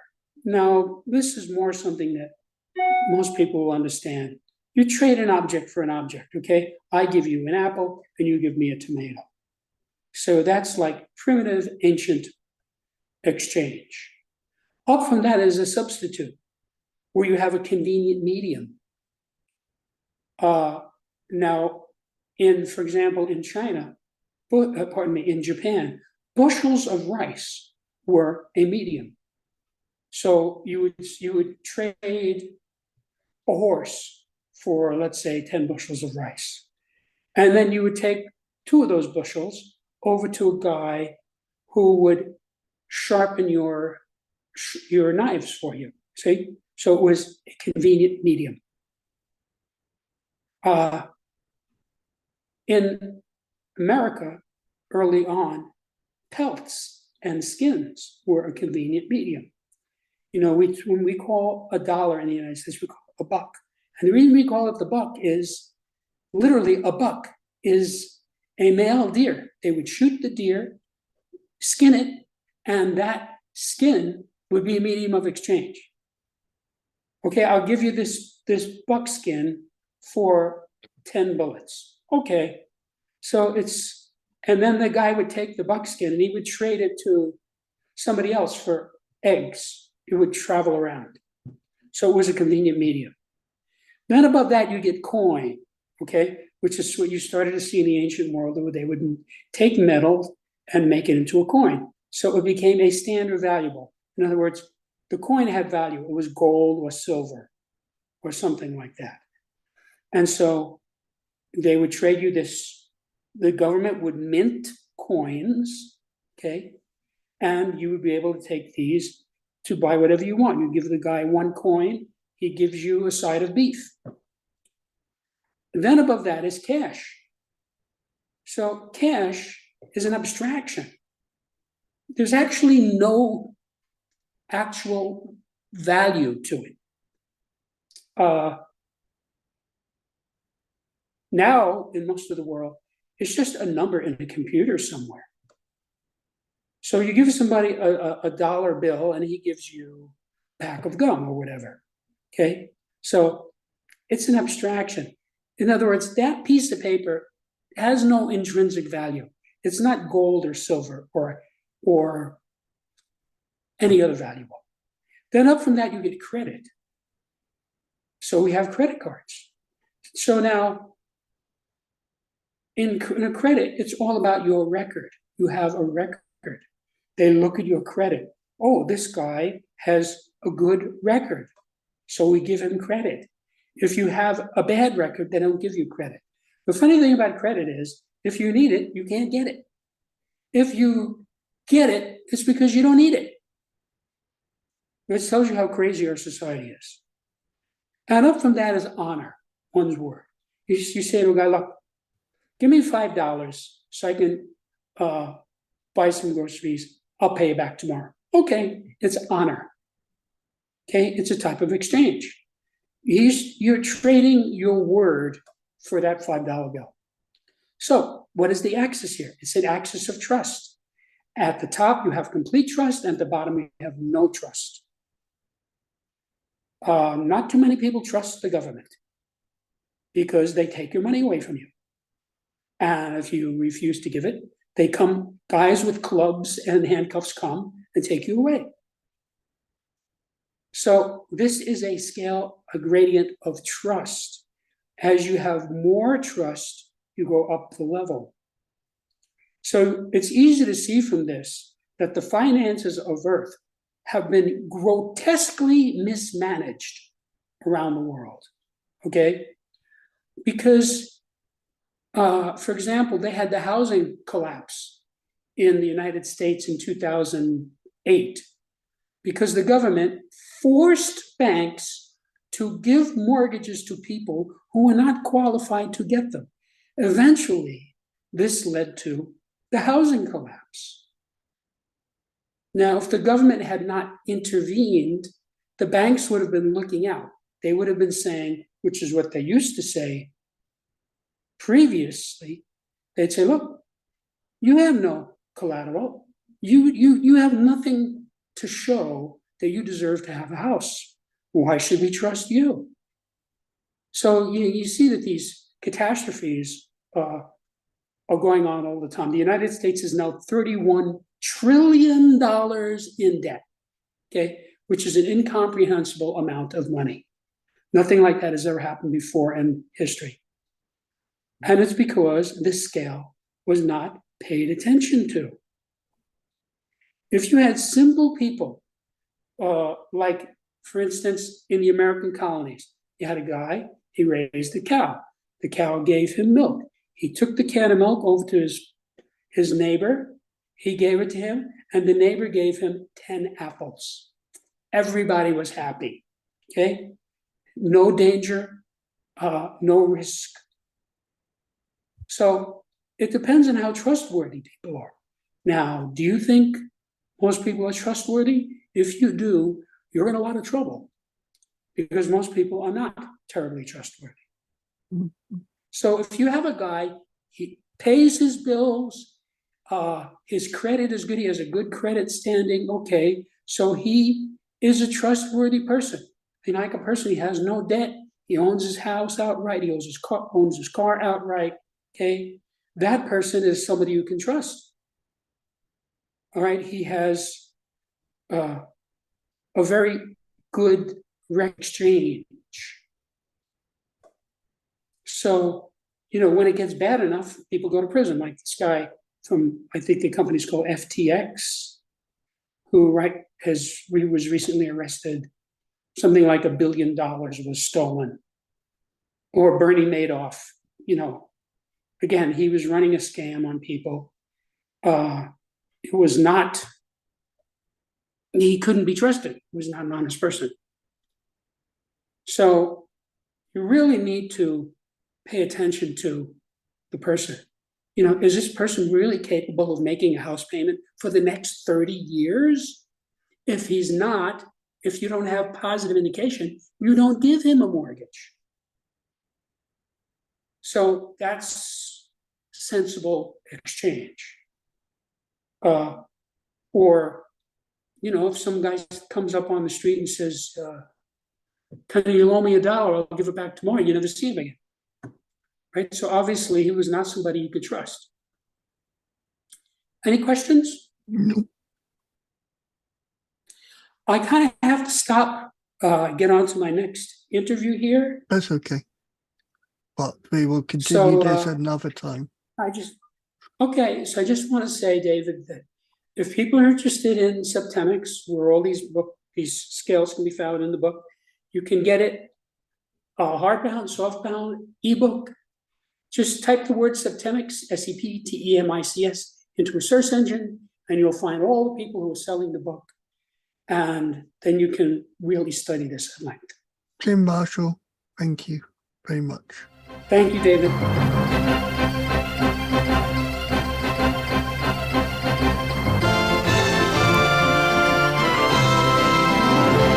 That was The Journey, hosted by Wise Words Imaging, hosted by David Hackett. Be sure to like, subscribe and listen to another journey coming soon.